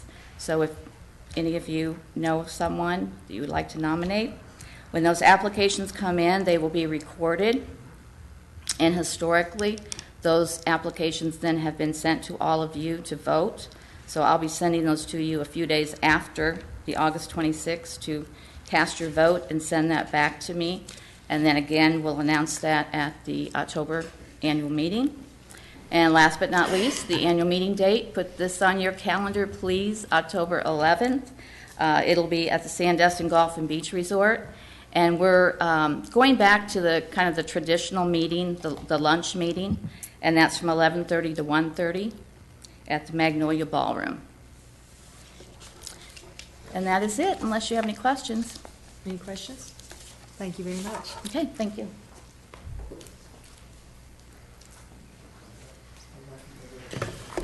Okay, a few more updates for you. I think all of you know that that great stuff that Zender introduces to you that's done every month, every quarter. The internal team has an awful lot to do with that, but they also lead on some other projects, and so we'll get to touch upon some of those things as well.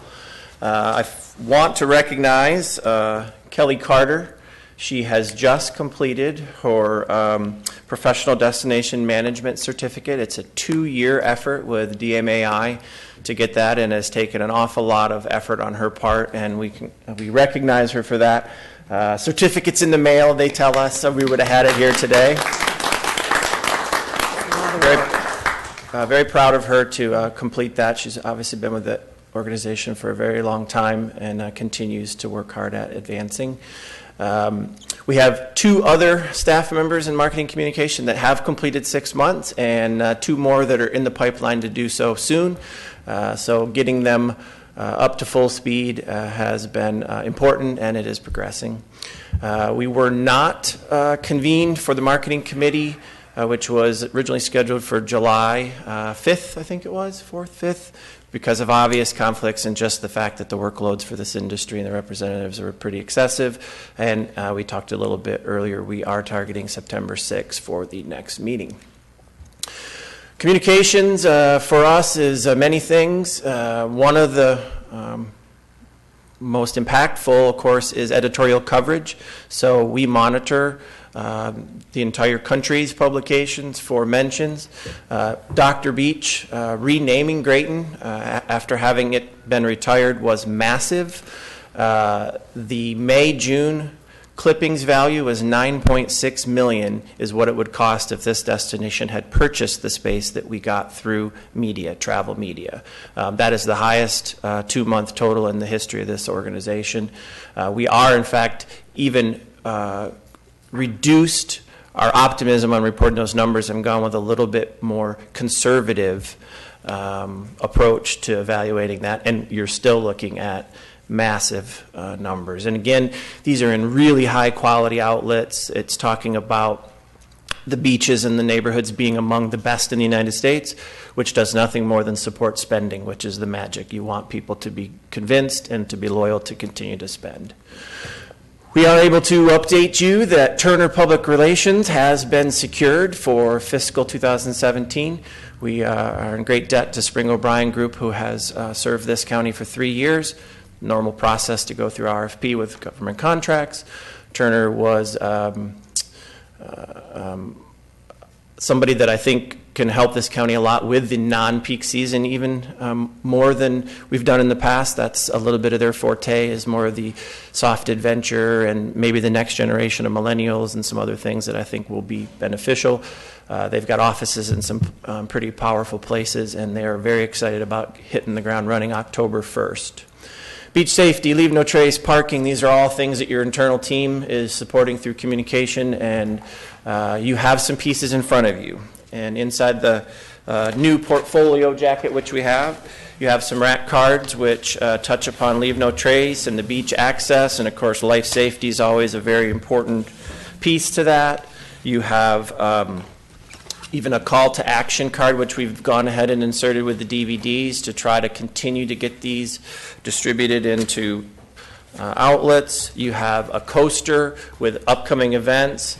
I think you know all that data that you looked at for finding these best households, finding these best consumers. The magic is, can we get them back 2 or 3 times a year? Once you find one consumer, just multiply them. And so being able to distribute these, which is ongoing, we have many properties here that have raised their hand and are willing to help distribute, but I think it benefits all. And your internal teams have been a big part of that. And of course, can't forget this jacket, which was produced internally and will be, again, Perfect just opened yesterday, voting for the 2017 awards in, I think, 48 categories. Has been handled by the team very well. This program grows exponentially each year and has really become a matter of pride, and there's people who we're on standby to start pushing buttons. So we highly recommend that you take opportunity to vote for you and yours and your favorite places. It is invaluable content and is, again, invaluable endorsements that we are full of award-winning places from top to bottom. So those are some pieces and parts. And again, if anybody is not aware that those are available, we would love to work with you in getting distribution points. We did mention to you in the past that the beach flag text program was changing. It is official that a new number is active. So 31279, if you're carrying it in your phones, if you're front desk agents, if you're security people are on that program, please make note of it. There is still months of work to be done to replace areas where the old number is visible. That will cease to work September 30th. So there's a bit of a dash to remove the old numbers and replace with the new numbers. And so that was not by preference, but it was a necessity. Again, you see the cards for everybody's case. We've got the laws and the life safety that we're trying to support easy read messages. I wish this was in the room today because I think this is going to be awesome. The Josh and the Beach Management Group, we're working with the vendor that supplies the recyclable trash bags that hang at almost 700 receptacles from one end of this county to the other. They gave us an opportunity to print that bag for free as a beta. And so this is the message that has been prepared. So as you approach a receptacle, which basically anybody that goes to a beach will pass by one or actually interact with it, hopefully if they're being responsible, is reminded to leave no trace. Your items will be discarded, and clean, dark, flat as a supportive message in some soft colors that are not screaming at you and, blazing red. Nobody wants to turn around and see that distraction, but we think that this will be just the right balance. And well received, I hope, and then maybe there's opportunity for a sister message or a rotating message depending on the season. So something to look forward to in the near future. And then marketing.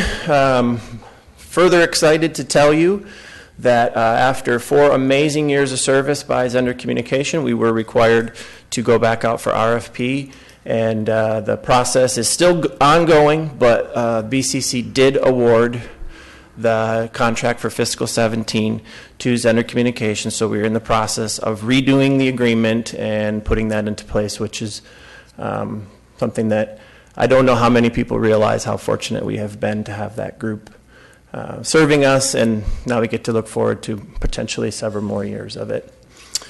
Ongoing issues in Nashville, Dallas, New York, trying to, again, touch the perfect consumer at the right time of year to get them here when we need them. There's lots of work to be done on those, but they're coming fast. There are no less than 12 events that we support that are happening in the coming months, again, for non-peak visitation, so the team has got plenty to do interacting with their community there. And obviously, new and repeat visitation is the magic that we're all after. We have been working hard on the website. It's been underperforming, honestly. And we've done some informal A/B testing, looking at subtle changes to buttons, call to actions, titles, imagery, to continue to see if we can get better. It's a huge job, but initial efforts have yielded maybe some encouragement, but not solutions. So I think that's something that has to continue. It's not an understatement to say we're spending millions of dollars to get people to look at the brand, and that's sometimes in a visitor guide, but almost always on the website. So I believe that it does a good job of conveying, but it may not do the maximum job of interacting with people. So we're still making great efforts to try to fine-tune that. And of course, another issue with the website is continuing to use that third-party data, because it's better than anything that we could produce. The organic love that people have for this destination and appreciation is really exceptional. So that will continue to be something that hopefully grows. And if you don't have any questions, that is my update. Any questions? Thank you very much.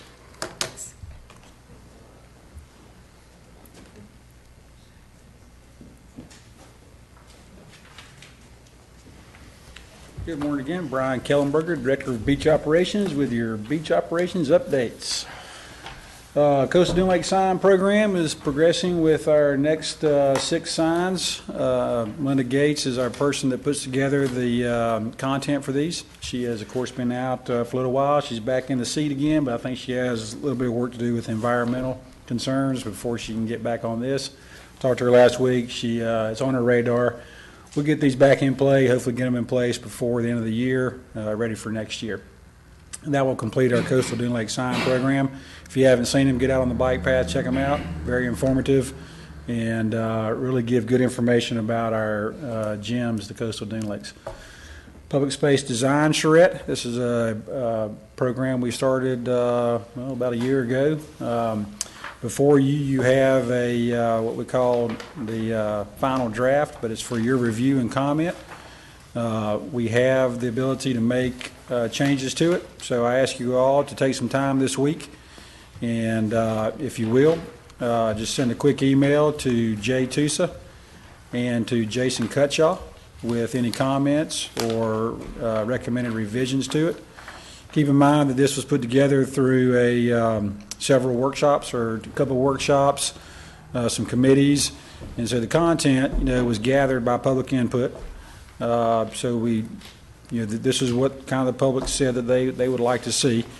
Once again, this is to help us make decisions on when we're improving our public spaces, regional beach accesses, neighborhood beach accesses, the right-of-way where the multi-use path is in between our communities. Helps to standardize it as well as pull together these different communities. So take a look at it, offer up some comments and revisions. Yes, sir? Do we have a timeline on this? No, sir. We'd like to get it in play. Our former director, Mr. Bagby, started it. It got stalled a little bit after his departure. We picked it back up, worked hard on it, over the spring and first part of the summer. We have some capital improvement projects coming up again for FY17. I have some for FY16 that haven't quite got started yet, some multi-use path projects. We would like to use it to help make our decisions in that design development and eventual purchase of public space elements. But like I say, a week or two would be nice. What we'll do is after we receive comments from this board, we'll put all those together and take it to the BCC for final approval. So I know we were talking about signage, getting a universal signage program, so we just have some, something cohesive. Right. And if you'll see in there, the idea that came up was basically a space or an area that could be filled with the different communities or different resort communities' unique flavor, but it fits into a box, so that's your standardization, so that not everybody has the exact same materials and colors, but they have this box of an area that they fill up with their uniqueness. We're trying to eliminate some signs. Yes. Now, as far as informational signage on the multi-use path, our community signage, we've already done a good effort on that. We have a project coming up in FY17 that includes more renovation of the bike path, and included in that will be supplementing the multi-use path signage that we have now. We went through a program many years ago that put up the signs we have now, the kind of nice architectural featured small stop signs, informational signs, etiquette signs, and all that. So that, but anything within what we call our public space, definitely standardized into one format. Where we transition into the communities, we've set up a format where, hey, fill in this space with your unique elements, color, architectural elements, stuff like that. Looks like some good ideas on here. It is. It was, a good comprehensive effort. Definitely can be used by my department in improving the public spaces. Okay. So, like I say, you should all have Jason's and Jay's emails. Just send them to them. They'll compile them, and then the marketing department will make the changes. So anyway, that was just for your information. Multi-use path projects, Grayton Beach to Western Lake. Phase 1 is watercolor to the west side of Western Lake. The contract for construction was awarded in late July or mid-July. Phase 2 is from the western side of Western Lake to 283. The construction RFP was approved and will be issued in mid-August. We expect the bid time to be 3 to 4 weeks, and then that construction contract will be approved. So that area's going to get pretty busy here in September, October, November, and December. What it is realignment of the bike path to the north side of the road, adding a couple of large steel bridges, truss-type bridges across Western Lake. And then there'll be several wooden bridges across some of the wetland areas that are in between 283 and Western Lake. And so, as well as some parking. The Avcon parking project, the parking areas that were identified in this area were included in this contractor's, or in this engineer's scope of work, as well as the contractor's scope of work. Also is a slight realignment of 283 and 30A to make it a little more navigable for all the vehicles and the pedestrians and bikers that pass through there. So prepare thyselves. Brian, does that area there across from, what's the new craft bar? Craft bar. Oh. Yeah. Craft bar. Across from the craft bar? Yes, ma'am. That area where asphalt has been laid there, is that to be improved?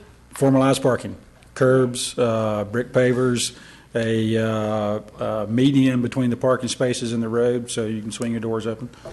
So it'll be all nice, new, improved parking, and that's part of the Avcon parking initiative, was to formalize parking instead of having haphazard parking on the side of the shoulder. So yes, ma'am, it'll stretch from a little bit east of 283 down to about where the first road that goes into the Grayton Beach residential section that is east of the lake. I can't think of the road now. I think it's called Miller's Road or something, but it's about right there. There will also be some parking going on 283 south of 30A on the west side of the road where the regional utilities corral is. It's got the fish on it. There'll be about 10 or 16 spaces right there. Improve that side there too.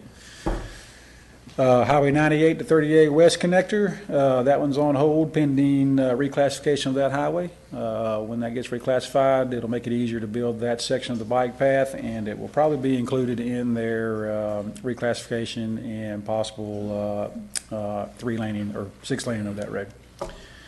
Multi-use path projects, Seagrove Beach, Highway 395. This was a joint effort between us and Public Works. They have completed the section west of 395. That included new storm drainage and new multi-use path in that area. The rains we've had, it seems to be working pretty good. Landscaping was minimal. We might enhance that landscaping in the near future. East of 395, as you know, that whole intersection is being realigned, redesigned, and constructed to make it more navigable, and we will do our bike path stormwater improvements along with that project. So once again, joint project between Public Works and TDC. Highway 38 parking project, previously mentioned in the Western Lake Bridge project. We have some of it there under that engineer and contractor. These are the other locations. We had the 60% design development approved in June. Expect to have final design and permitting by the end of August, and then we'll get the construction RFP approved and subsequent award of the contract, and we'll build those during the off-season as well. And those are at Fort Panic, Gulf Place, Blue Mountain Beach, and Eastern Lake Road. Altogether, about 260 spaces, give or take 10 or so, depending on, or we lost a few at Fort Panic because of the difficulties on the north side of the road with the drainage ditch and the houses that are there now that weren't there during the Avcon study or weren't included in their study. Grayton Beach restroom, beach access. This was an idea that was floated to build a small restroom. We had to update our land management plan with the FDEP because of some issues we had in the summer of 2014 and summer of 2015. They have that. Once they review and approve that, they will accept a proposal. At that point, we'll come up with conceptual plans for this restroom, and there'll be more discussion, and we'll have some workshops and all that to get what the public wants, and hopefully be able to construct some small restrooms down there, much needed in that area. NRDA Phase 3, these are 4 projects that were included in some of the early money from the Deepwater Horizon oil spill. And it is renovations to 2 of our regional beach accesses that include plumbing and electrical work, and then construction of a new neighborhood beach access in Dune Allen, and construction of a canoe kayak park on East Mitchell, which is off of 283 North. So we have completed the design and permitting. We have bid or pre-bid meetings on August 12th, and then it will be bid out. This project is being completely administrated by FDEP. We are simply the recipient of completed projects. So we expect these projects to get started sometime in September or October and be completed before the spring break season. So much needed renovations to the 2 RBAs. They're both older facilities. We were suffering some continuing maintenance issues on the plumbing and electrical systems. So much appreciated from the FDEP. This is our Palms of Dune Allen. This will be in between Palms of Dune Allen and Vizcaya. And the original development order for Vizcaya, it provided for 2 neighborhood beach accesses, 1 on each side. We completed 1 many years ago.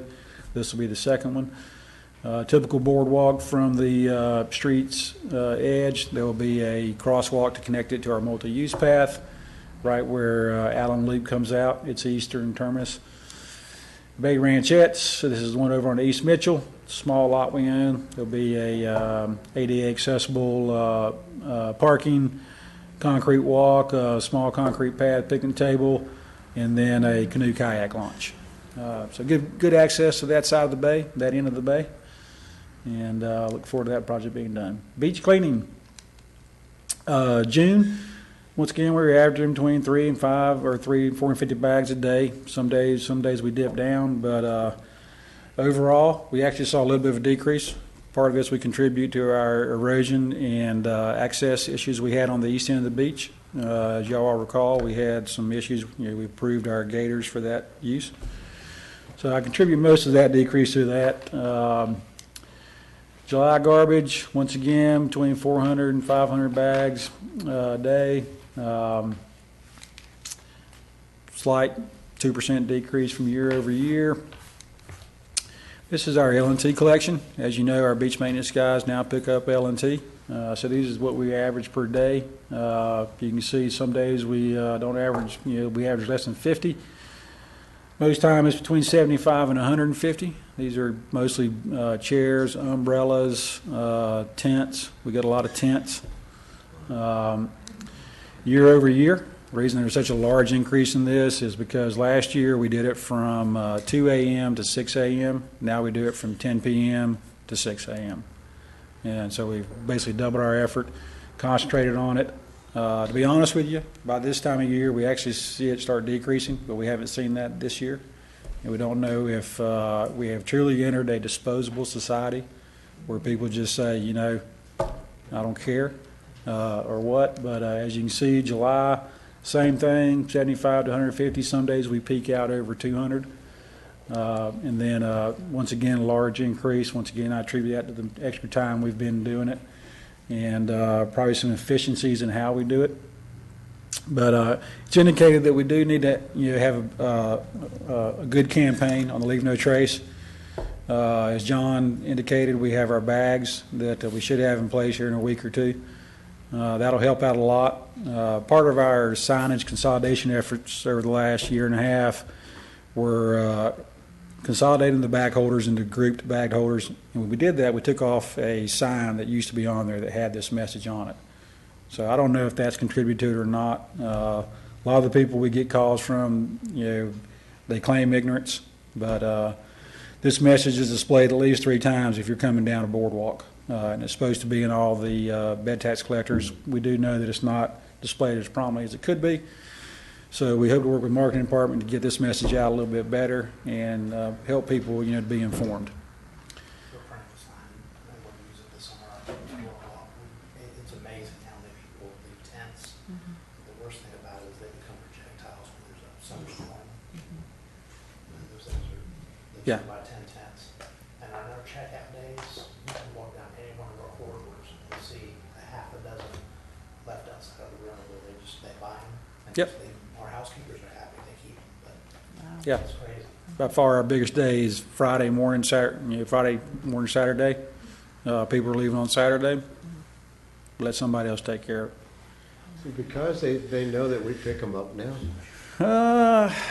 I think on that day probably is. They know that somebody will take care of it. The rest of the days, the excuses we get are, we didn't intend to leave it. It rained that afternoon. We didn't know.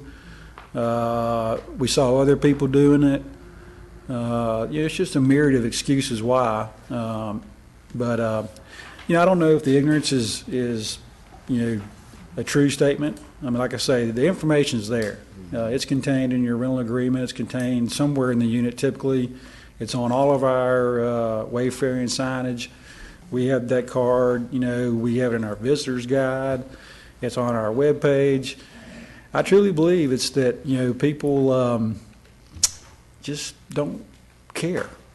And somebody else will take care of the problem for them. We get a lot of calls. People are highly upset. They lose some equipment.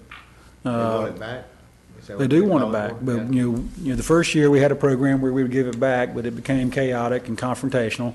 So we got approval to not give it back. The ordinance says that it's on the beach 1 hour after sunset and 1 hour after sunrise is considered abandoned, and the county can dispose of it as they see fit. And so, we're trying to keep the beach from looking like a garage sale. And, so unfortunately, like you see, 2,400 items a month. So we fill up about a dumpster about every 2 weeks. Wow. So does it go to the landfill and then we do a sale? We sell Yes, ma'am. Goes up Public Works, sorted out. What's usable, I believe, goes into the annual garage sale. And then the rest of it goes to the dump. So, anyway, we have a plan to get the message out, and maybe that'll help decrease some of this. Beach code enforcement, year over year for citations, written warnings, slight increase, not much. This is for June. July, about the same thing, slight increase. Our updates, personnel, we've hired 2 officers. They came on June 18th. They're in the training process. They're both Walton County longtime residents and both former law enforcement. So we expect our training process to be abbreviated.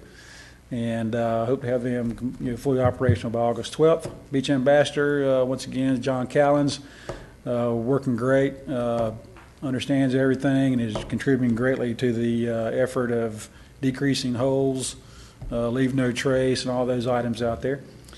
Training and certifications, Jeff and I attended the annual FACE conference in June, got up to date on all the latest tips and tricks and techniques that's being used in the code enforcement business. All of our officers are complete on their annual CEUs.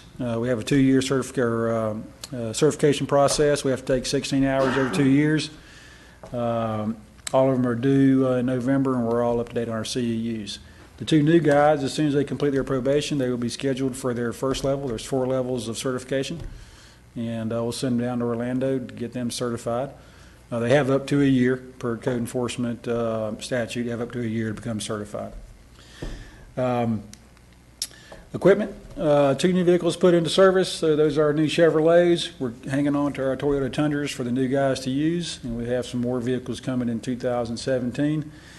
The biggie, municipal code revisions. As you all know, the BCC made revisions to Section 2254G and Section 2255. 2254G includes traditional beach equipment, which is umbrellas, chairs, and all that. Can't be left out overnight from 1 hour after sunrise or sunset to 1 hour after sunrise. 2255 deals with the posts, ropes, and fences, and they're prohibited 24 hours a day. So that was done in late June. We sent out notices, certified mail, to all the affected Gulfront property owners, and gave them a compliance date of July 15th. The county received 2 lawsuits on July 16th or shortly thereafter. July 15th was a Friday. I believe we received them on the next Monday or Tuesday. And we were asked to suspend efforts pending review of these lawsuits. BCC made a decision to unsuspend. That was on the 26th. And so now we're back at it. And we are out there actively pursuing the people that have posts, ropes, and chains. Now, there's a couple of different people that do that. Some property owners have their vendors put them out on a daily basis. So we started with those. We actually closed 8 cases last week with written warnings. So now we have them in our database as being supplied the first notice. Under Florida statute, code enforcement has to give a reasonable notice. So depending on the magnitude of the fence, posts, and ropes, we've done it either in a instantaneous, hey, you have an issue here, please remove your sandwich boards. If they don't want to comply, we give them a written warning. If it's a 4x4 post sunk in the beach and all that, we first ask them, do you understand the ordinance? Is it your intent to comply? If it is their intent to comply, we'll give them 24 or 48 hours. If they make a statement that, no, we do not intend to comply, we're going to contest, then we issue them some paperwork right then to go ahead and get the contest in play. So the good thing about it is our July 15th compliance date, we actually did see a good decrease in the number of posts, ropes, and fence on the beach. A lot of people voluntarily complied. Unfortunately, with the temporary suspension, some people put theirs back out. So we're now, like I say, we're trying to, the end game is compliance.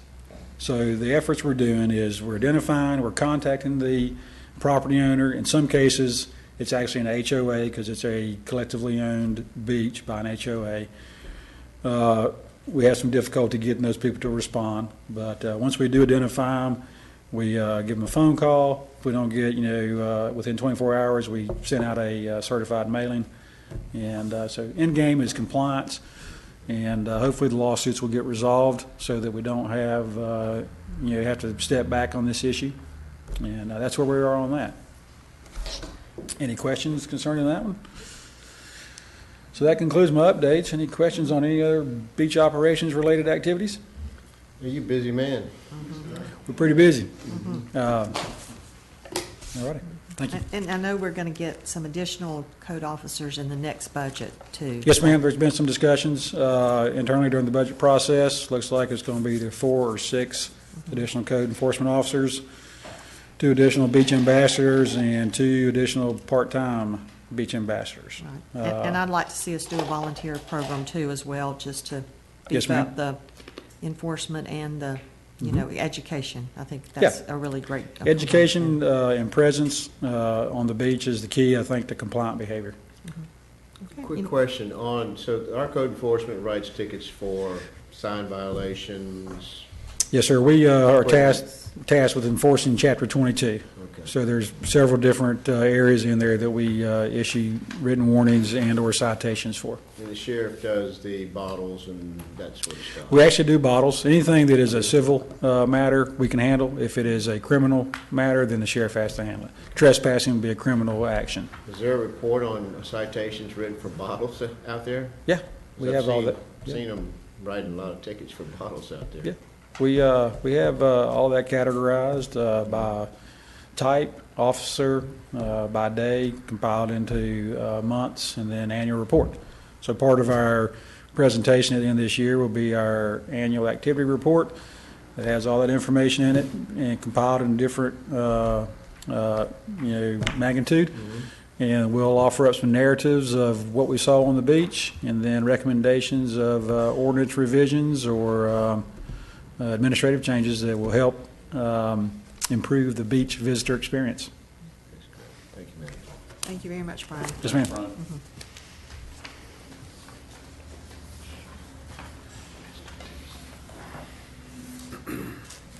Hi. Good morning, Madam Chair. Good morning, council members.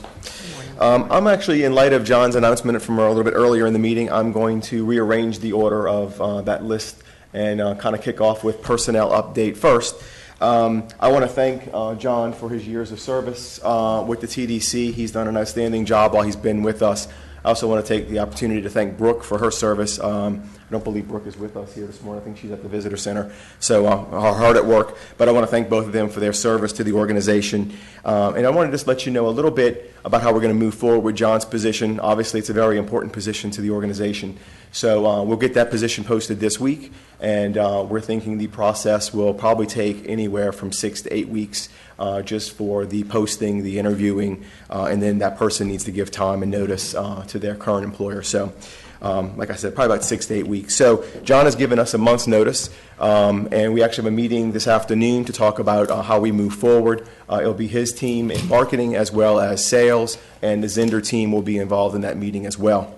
So we will sit down and look at the workload that we have coming forward over the next few months, and we'll kind of get a plan together on how we'll move forward in John's absence. And then what we'll do with the next part of that process is, fill that position, and then when John leaves, until we fill that position, I've asked Pamela Watkins to fill in as interim director for that position. We just need to have a point person for day-to-day operation of that department, and so Pam and I will be working together and working and managing the marketing efforts for the TDC in that, I'm thinking, probably 2 to 3 week window from when John leaves to when we have a replacement for him. So anyway, that's kind of personnel updates, and then we'll kind of just start back on the top of the list. TDC governance model updates and council member terms expiring. I'm going to kind of address both those at the same time. We have this December 5 seats expiring on the TDC council. Commissioner Jones, your seat is 1. Tim, yours is 1. Jennifer, yours is 1. Kurt, and then the vacant seat that Art Miller was in is expiring. So with that said, we are in the process of updating the guidelines and application packet that we just went through that process with Dan Fenton and Jones Lang LaSalle and the BCC just approved about, I think, 2 meetings ago. So we're in the process of updating that packet, and we'll be getting that out to you guys shortly. Both the ones who need to, whose seats are up, but also reaffirming your positions, your seats moving forward. We just added a little bit of some verbiage there on how we were going to change a few things up. One was specifically just to redefine roles, making sure that council members are participating in the different committees that we have, and just putting that in writing. Also, speaking to the media. Obviously, as individuals, y'all can speak to the media, but obviously you don't speak on behalf of the TDC. So that was something that we had put in there as well. So we're just adding those couple of things. Before I send it out to you, I need council to look at it. So I need to get that over to Clay this week. So expect that to be in your inboxes probably beginning of next week. Spoke a little bit with Gary about his assumed duties that he is doing as the treasurer right now, and with Art's seat being vacated by him and that seat coming up for renewal in December, I think it's just best to leave that seat open right now, because if we go out and put it out there, there's the off chance that person can be put in that seat now and not in December. So I'd rather just wait until December to have that seat filled. And with all the open seats that we have coming up, I asked Gary if he would just mind staying in the treasurer position until then, and he's agreed to do so. So unless the council wishes to do otherwise, that's how we'd like to kind of see that through. So any questions on that? No. Okay, great. Strategic planning process, just a little brief update on that. We met, I guess about 2 or 3 weeks ago, all the different departments of the TDC. We met individually as departments, outlining kind of where we are now and some of our strengths and weaknesses within those departments. And so we just did that just to kind of initiate the process. And we're waiting now till kind of peak season slows down before we kind of get back into that and really start digging in, where we kind of have a half a day or a day-long session really looking at those strengths and weaknesses and starting to formulate a plan. So we're working on that. I think that it's probably about a 2 to 4 month process. And then obviously, in light of John's announcement, we'll want that new director to be part of this process. So just depending on the timing, we may prolong things a little bit there. And then let's see. Property appraisals, I'm sure all of you are aware that we've been tasked by this BCC to locate parking parcels and also beach access parcels for the community, and we are in the process of doing that. We have 3, I guess, proposals, if you will, out there. One is the parking, really it's for parking over on the parcel of land that's currently it's been termed Great and Grand property. It is over on 283 South. This parcel, we are in negotiation with J. Odom right now. That's one parcel. The other parcel is 3900 block of 30A. That's in between 2 great access points for the beach, Ed Waleen and Gulfview Heights. And one thing that I want to talk about real quick, and we're looking at these properties, and Commissioner Jones mentioned it earlier, the Atkins study that we recently had completed, the county had done, in there they identified zones. And I think it's really important that we look at that. So when we're looking at parking, when we're looking at beach access, we're kind of looking at it from kind of a zone perspective. So I think in some of the zones that were identified, some of these parcels that we're looking at really dovetail well into that whole plan.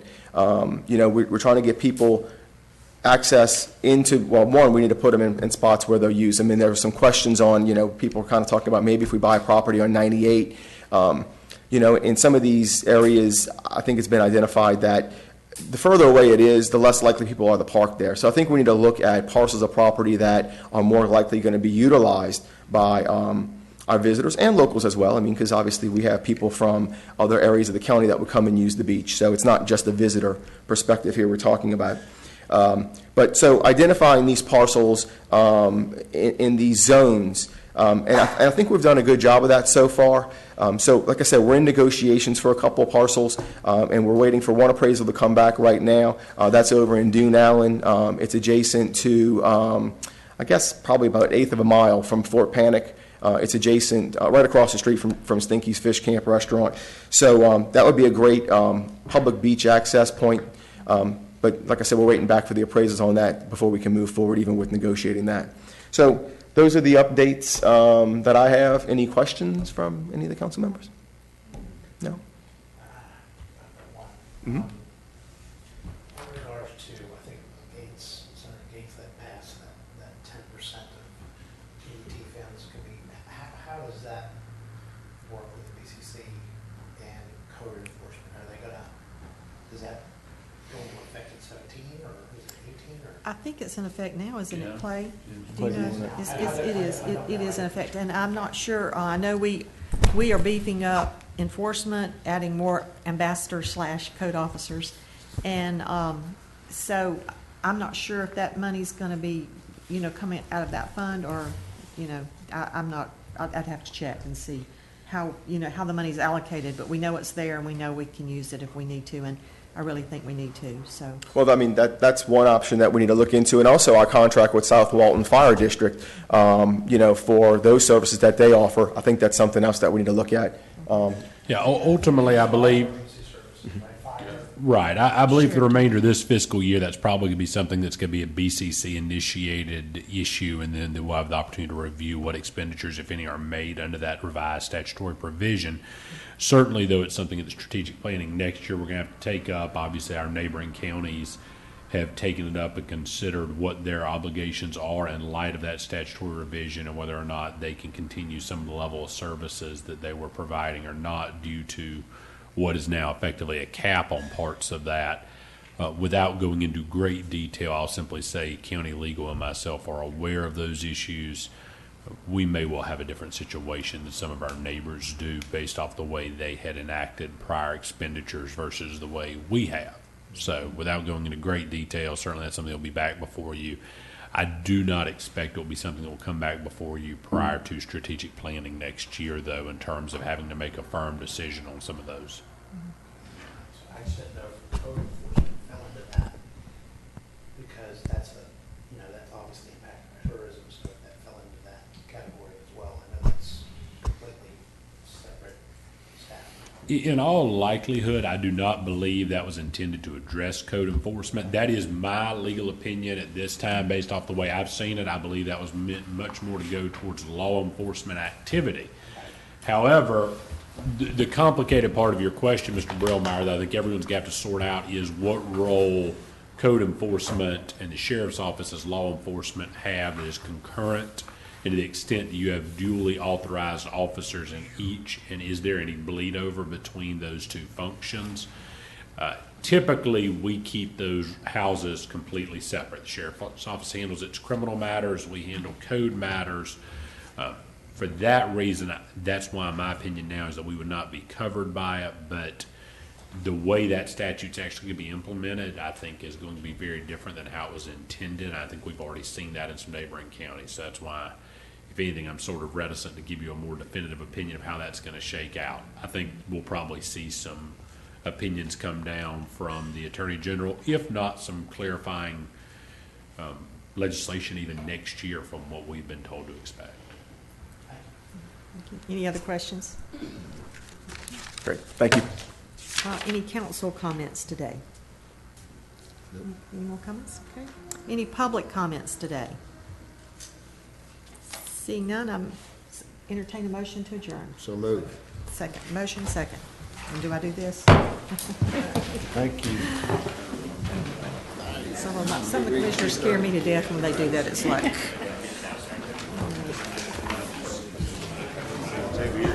11:50. Commissioner, are you allowed to stay on this cycle after this? You know, when I did this, I literally